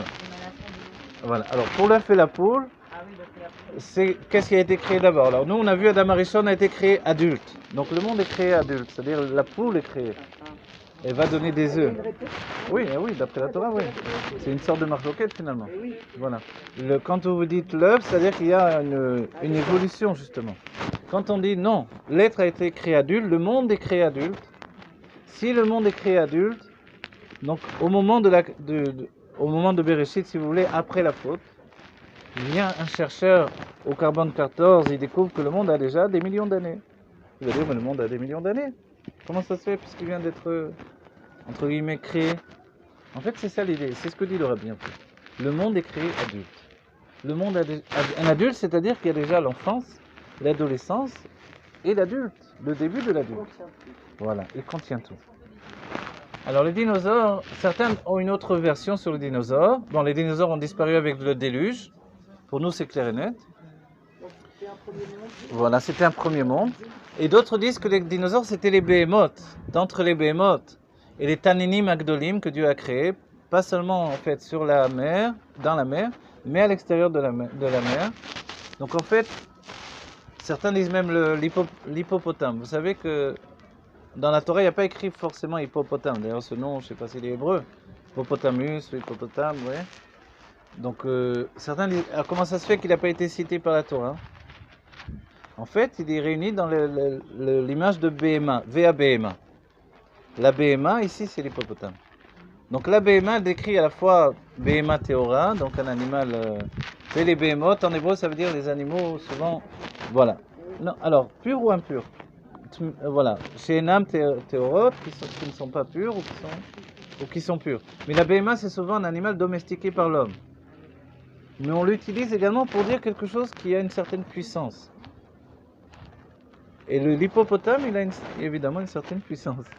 Et peut-être que certains pensent que les Taninim Agdolim, ça englobe les dinosaures, et également l'idée de BMA englobe tous les animaux de la terre qui sont... Voilà. Donc, en définitive, c'est vrai qu'on est dans une paracha qui est extraordinaire, curieuse, mystérieuse. C'est-à-dire, psychologiquement, on dit qu'est-ce qui s'est passé pour Adam Arishon dans sa tête à partir de la faute. Mais qu'est-ce qui s'est passé pour Adam tel qu'il est, on va dire, réincarné dans Noir? Adam Arishon sait qu'il a entraîné la mort dans le monde. Ok, abandonnons la réincarnation. Adam tout seul, il vit quelque chose de difficile après la faute. On prend Noir. Noir, c'est peut-être encore plus difficile. Parce qu'il y a une humanité. Et l'humanité est détruite. Et quand il sort de la Teva, il va planter une vigne, il va boire le vin, il va se saouler. On dit, mais c'est normal, le bonhomme, si on prend psychologiquement, le bonhomme, il est détruit. Il vient de vivre quelque chose, mais il n'y a pas plus dur. Il a vécu la destruction du monde. La destruction de l'humanité, de toutes les espèces vivantes, la destruction du monde.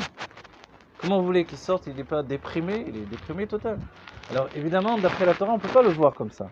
Donc si c'est pas comme ça, comment il a vécu la chose? Pourquoi il a bu du vin? Pourquoi il a chuté?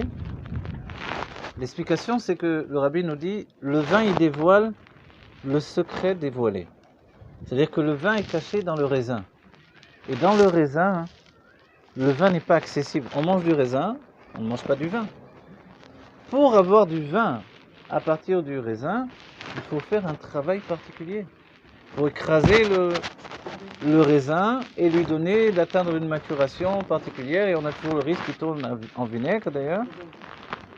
Mais avoir du vin, donc, le vin est totalement caché. Tandis que même l'huile avec l'olive elle est déjà huileuse un petit peu. Mais le vin, pas du tout. Le vin et le raisin, c'est deux choses différentes.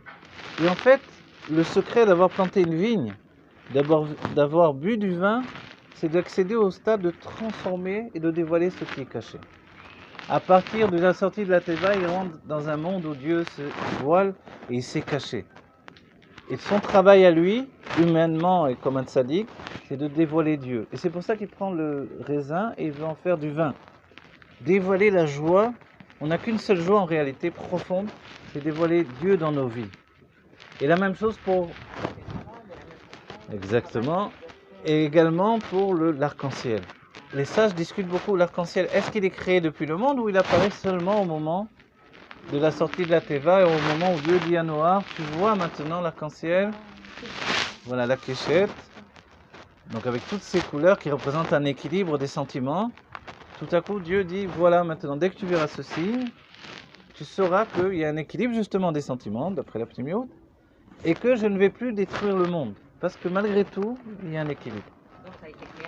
Alors après oui, ça a été créé après. Le rabbi nous explique que non, ça a été créé au début du monde, mais le monde était encore trop grossier. Malgré le fait de la proximité de Dieu, les hommes étaient grossiers. C'est-à-dire, c'est comme le secret de la lune.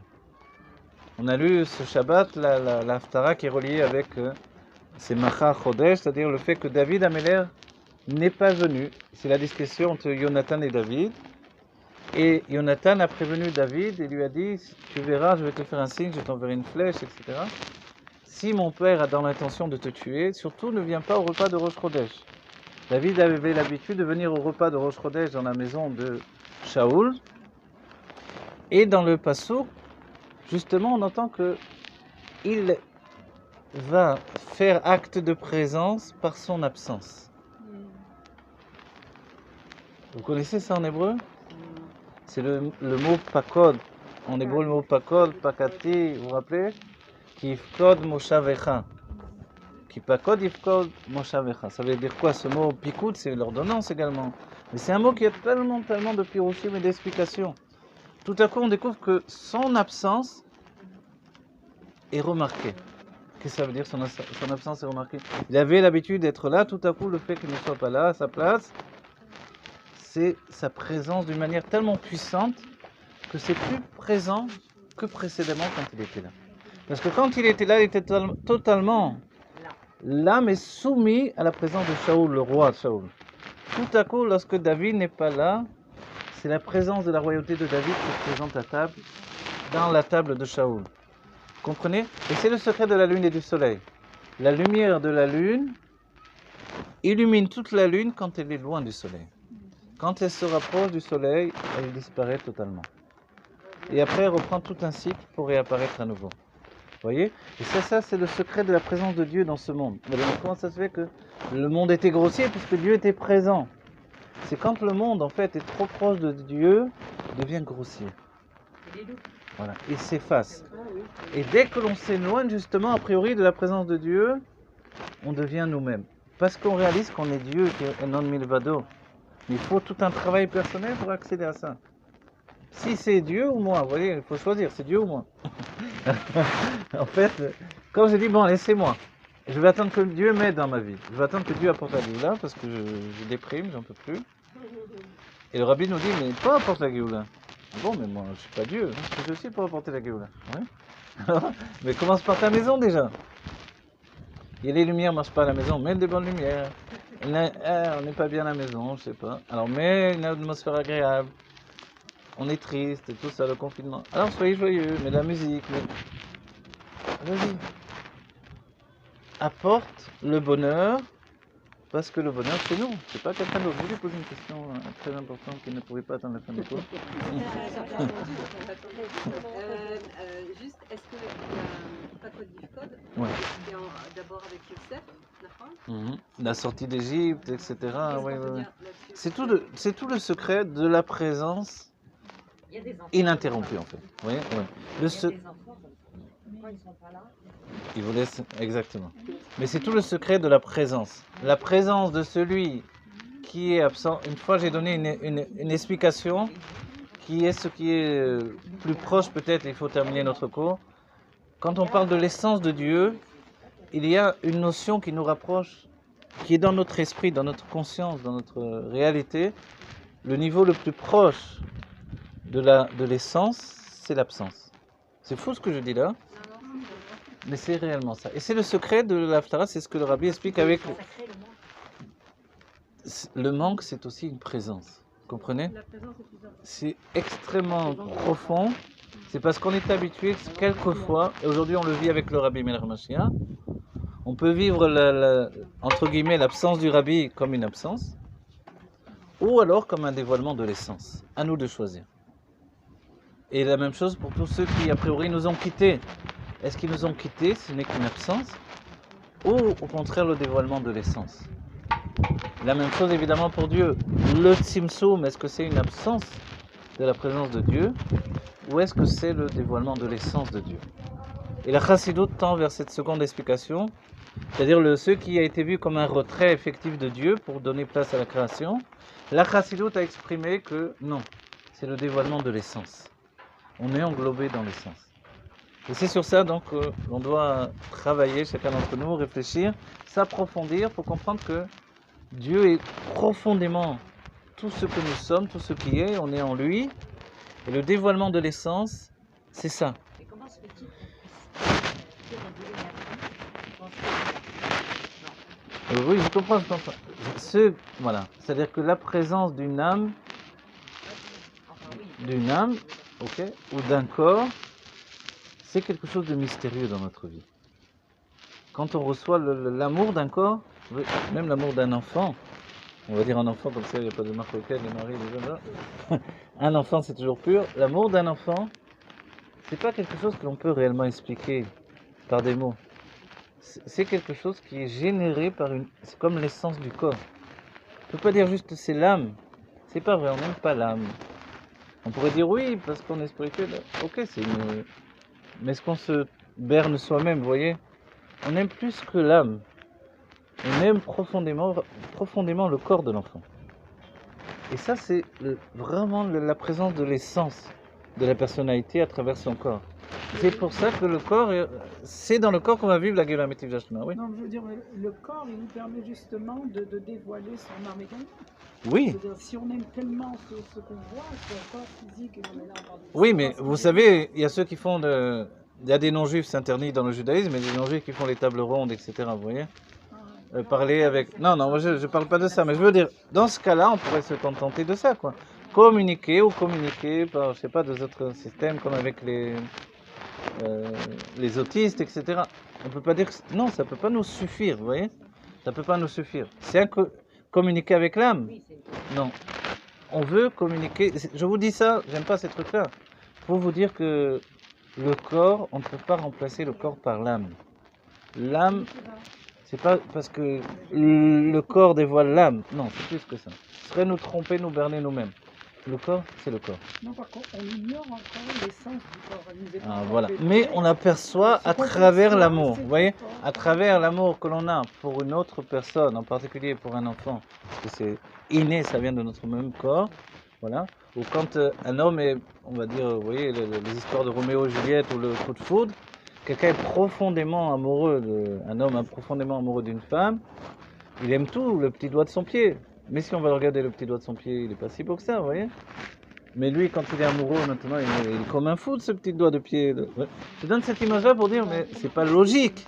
C'est un amour, oui, ça y est, il a trouvé la perfection. Perfection, mais attends. Oui. Donc, c'est quoi cette perfection? C'est une perfection qui est suggérée par l'essence du corps.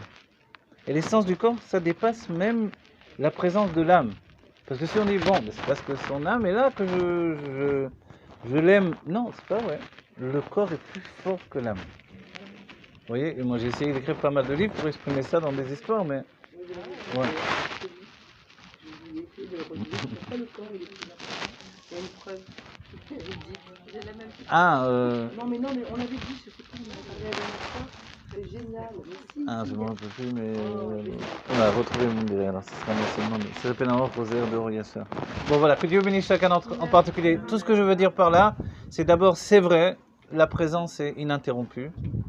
Et les sens se dévoilent également par l'absence, c'est vrai. Mais cette essence, c'est pas juste la présence de l'âme, c'est plus que ça. Quand on veut retrouver le corps, et c'est le tahli de la Géoula, vous savez que toutes les prophéties ne parlent que de Triat HaMetim en définitive. La résurrection des morts, c'est ça le plus important. Même quand on dit le Beth Amikdash, blablabla, ok, d'accord, mais c'est technique tout ça après tout. Ce qu'on veut, c'est Triat HaMetim, c'est vraiment accéder au miracle vivant, parce que tout est Dieu, que ça y est, on est, voilà, tous ceux qui sont partis, qui nous manquent, reviennent pour l'éternité. Et on a tous perdu des gens que nous aimions, voilà. C'est ça même une tante éloignée, un cousin d'Amérique que j'ai jamais connu, alors, ou une réincarnation passée que j'ai jamais connue, et qui pourtant agit sur ma vie d'aujourd'hui sans que je le sache, même dans mon corps, etc. Donc en fait, le corps a sa propre vérité, et c'est le secret de notre génération. Découvrir que l'essence du corps est supérieure à celle de l'âme. Et ça passe par le fait de l'intensité de l'amour. L'amour, c'est le lien entre l'âme et le corps. Enlever l'amour, il n'y a plus de lien entre l'âme et le corps. Ah voilà, ouais. Alors, regardez, il y a l'amour de l'âme animale et l'amour de l'âme divine. Voilà. Alors c'est pour ça, le véritable amour, c'est celui qui relie le corps et l'âme divine. Vous voyez? Parce qu'il y a toujours la crainte que l'amour qui vient de l'âme animale puisse être nocive. En quoi elle est nocive? Elle est nocive parce qu'elle installe une dépendance. Malgré tout, on dépend. C'est-à-dire, il y a une dépendance innée, comme Dieu a mis dans le père par rapport à ses enfants, ou la mère par rapport à ses enfants. On dit le père a des gagouïm, hein, comment on traduit en français? Voilà, il se languit de ses enfants, c'est comme ça. Et c'est l'exemple de Dieu avec nous. Donc, ça ne veut pas dire que c'est une mauvaise chose. Non, c'est une bonne chose. Et c'est Dieu qui a mis ça dans notre vie pour comprendre qu'en fait, on aime. Et on va dire, mais son âme, elle est avec toi, elle est toujours avec toi. Bon, on va dire, c'est pour les sapeurs, je m'en fiche, je veux le voir physiquement. Vous voyez? Ce désir de voir physiquement, c'est la présence du corps qui apporte en fait une tranquillité de l'âme. Il y a un mot en français, rassénérer. Vous connaissez ce mot? Hein? Ouais. Ça, En arabe, en anglais. Ah, d'accord. vous voyez, c'est tout à coup, je me sens bien. Voilà. Et ça, les parents le savent. Et les enfants le savent aussi. Le nocif, c'est d'installer une dépendance mutuelle qui peut être également, on va dire, Destructif. Voilà, elle est destructrice parce qu'elle elle est basée sur des conditions constamment. Ouais. Oui, moi je m'en suis rendu compte, j'ai fait pas mal de tri dans mon idée de l'amour et des amis et des choses. Donc de la véritable... En hébreu, il n'y a pas de différence, amitié, amour, vous voyez. Quand on a des amis de l'âme animale, ces amis de l'âme animale, c'est souvent des amis de conditions, vous voyez. Descends, viens, qu'est-ce qu'on va faire? Ouais, on va faire ça. Ah, si tu fais pas ça, je te préviens, je viens avec toi. Voilà. On a grandi comme ça, les amis d'enfance, c'est ça. C'est des amis, on va dire, pour la vie. Mais on traîne pour la vie également des valises avec ça. Et les copains chez les hommes, c'est ah, tu te laisses faire par ta femme, c'est elle qui te dirige. Là. Ça, c'est des conditions de l'âme animale qui sont en fait un poison pour la vie. Donc évidemment, dès qu'il y a des conditions pour notre amour en commun, il faut s'en libérer, on n'a pas le choix. Jusqu'à pouvoir installer un amour qui soit libéré des conditions. Vous voyez, du genre, il y en a qui disent appelle-moi quand il n'y a pas de problème. Voilà. Et d'un certain point de vue, c'est vrai, parce que si je t'appelle juste quand j'ai des problèmes, et quand il n'y a pas de problème, tu as disparu de la carte, évidemment que c'est un amour à condition. Donc en fait, il faut être capable de construire une amitié qui n'est pas basée sur des conditions. Alors on peut pénétrer dans l'amitié et l'amour de l'âme divine. L'amour de l'âme divine, c'est un amour qui se partage par le bien-être. Vous voyez? Il y a un désir de donner et de... C'est vrai, il y a un désir de donner l'un à l'autre, mais c'est vraiment... Ça se fait tellement naturellement que c'est pas une condition imposée à l'autre. Et c'est voilà, et c'est basé sur un principe, l'autre ne me doit rien du tout. S'il y a ce principe-là, il peut y avoir un véritable amour. Donc, tout ce qu'il me donne, en fait, c'est ce qu'il a envie de donner lui. Il faut être capable d'accepter, il a envie de donner. Un enfant vous apporte un dessin. Vous dites c'est quoi ce dessin là? Ok, ils font des dessins tordus les enfants des fois. Donc vous dites, bon, souvent, vous dites qu'est-ce que j'en fais de ce dessin là? Mais pour lui c'est important, vous le refusez, vous jetez son âme à la poubelle. Donc en fait, vous l'acceptez. C'est lui qui a besoin de donner ce dessin et vous avez besoin de le recevoir en réalité pour qu'il puisse le donner. Etc. dans la vie. Mais un homme peut donner je sais pas moi, une Porsche à sa femme et puis elle s'en fiche pas mal. Vous comprenez? Et puis il peut lui acheter une 2 chevaux et puis elle est contente. Ça dépend. Ça dépend en fait de quoi? Ça dépend du fait que l'un ne dépend pas de l'autre. L'amour gratuit, c'est un cadeau gratuit que l'on donne également. Le cadeau gratuit, c'est une présence, c'est une parole, c'est un équilibre de vie constamment que l'on met en place les uns avec les autres. Voilà. Avec la Torah, on a un amour gratuit de la Torah. C'est pour ça que la Torah est une Yerusha. Elle est à la fois un héritage, mais elle doit se gagner par notre propre travail. Et quand je dis je sers Dieu parce que je l'aime, c'est un début d'amour. Et ensuite, il y a un dépassement de ça. C'est une communication ininterrompue avec Dieu par la Torah et les mitzvot. Voilà, tout ça, ça nous est donné pour nous faire du bien. Qu'aujourd'hui, on n'ait plus besoin de voir le kéchet, de voir l'arc-en-ciel. Mais si on le voit, on ne doit pas s'inquiéter, on doit voir le positif de l'arc-en-ciel. On fait la bracha sur l'arc-en-ciel, n'oubliez pas, on le regarde, parce qu'on est Macheshvan, on va voir la pluie qui va tomber. Voilà.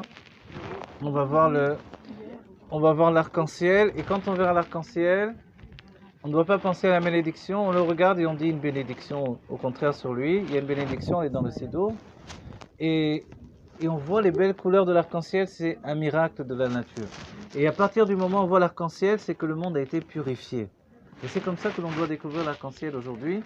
Non plus se dire le monde devrait être détruit, mais bon, Hachem se retient parce qu'il a fait un pacte avec Noach. Donc quand on dit que Noach c'est pas occupé de sa génération, il s'est occupé de toutes les générations jusqu'à aujourd'hui. Parce que grâce à lui, le pacte a été installé. En voyant l'arc-en-ciel, on sait que Dieu ne va pas détruire notre génération.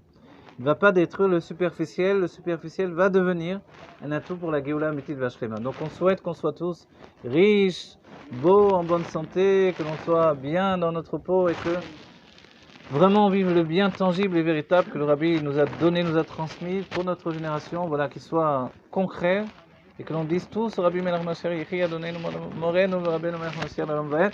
Voilà, que ça soit vraiment la Géoula que l'on attend tellement, une Géoula de bien-être absolu. Voilà, pas une Géoula avec des histoires de Gog et Magog qui nous prennent la tête, qui nous font peur. Il y a des films d'horreur dans le cinéma, il y en a des tas. On n'a pas besoin de ça, je suis pas attiré par ça. Il faut vouloir le bien vivre, être heureux et se dépasser tous les jours, approfondir notre bonheur. Le découvrir tous les jours, le construire tous les jours encore plus. Parce que, comme disait quelqu'un que je connais, c'est en relation avec ce livre, là, des L'Art de bonheur. Voilà. Enon milvado, tout est Dieu. Donc, si tout est Dieu, il n'y a rien à dire. Voilà, il n'y a qu'à prendre plaisir au fait que tout est Dieu, le vivre intensément, profondément. Voilà. Yichia Mener, que du bonheur à chacun.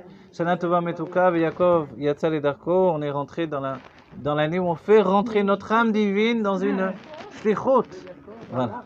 Voilà, les Darko, il est Yotse de lui-même, de la Teva pour aller vers le monde. Yaakov, il va. Yaakov, c'est notre âme divine telle qu'elle s'habille dans le corps, vous vous rappelez? Il sort de la Teva, il sort des fêtes de Tishri et il rentre maintenant dans le monde. Yaakov, alors les Darko, c'est qu'il va vers son derrière. Bishvili nivra olam, bashvi sheli, dans mon chemin, moi personnel. Et ça, c'est notre travail à chacun d'entre nous. Yichia Melech HaMashiach, que du bonheur. que Dieu vous bénisse. Très bien.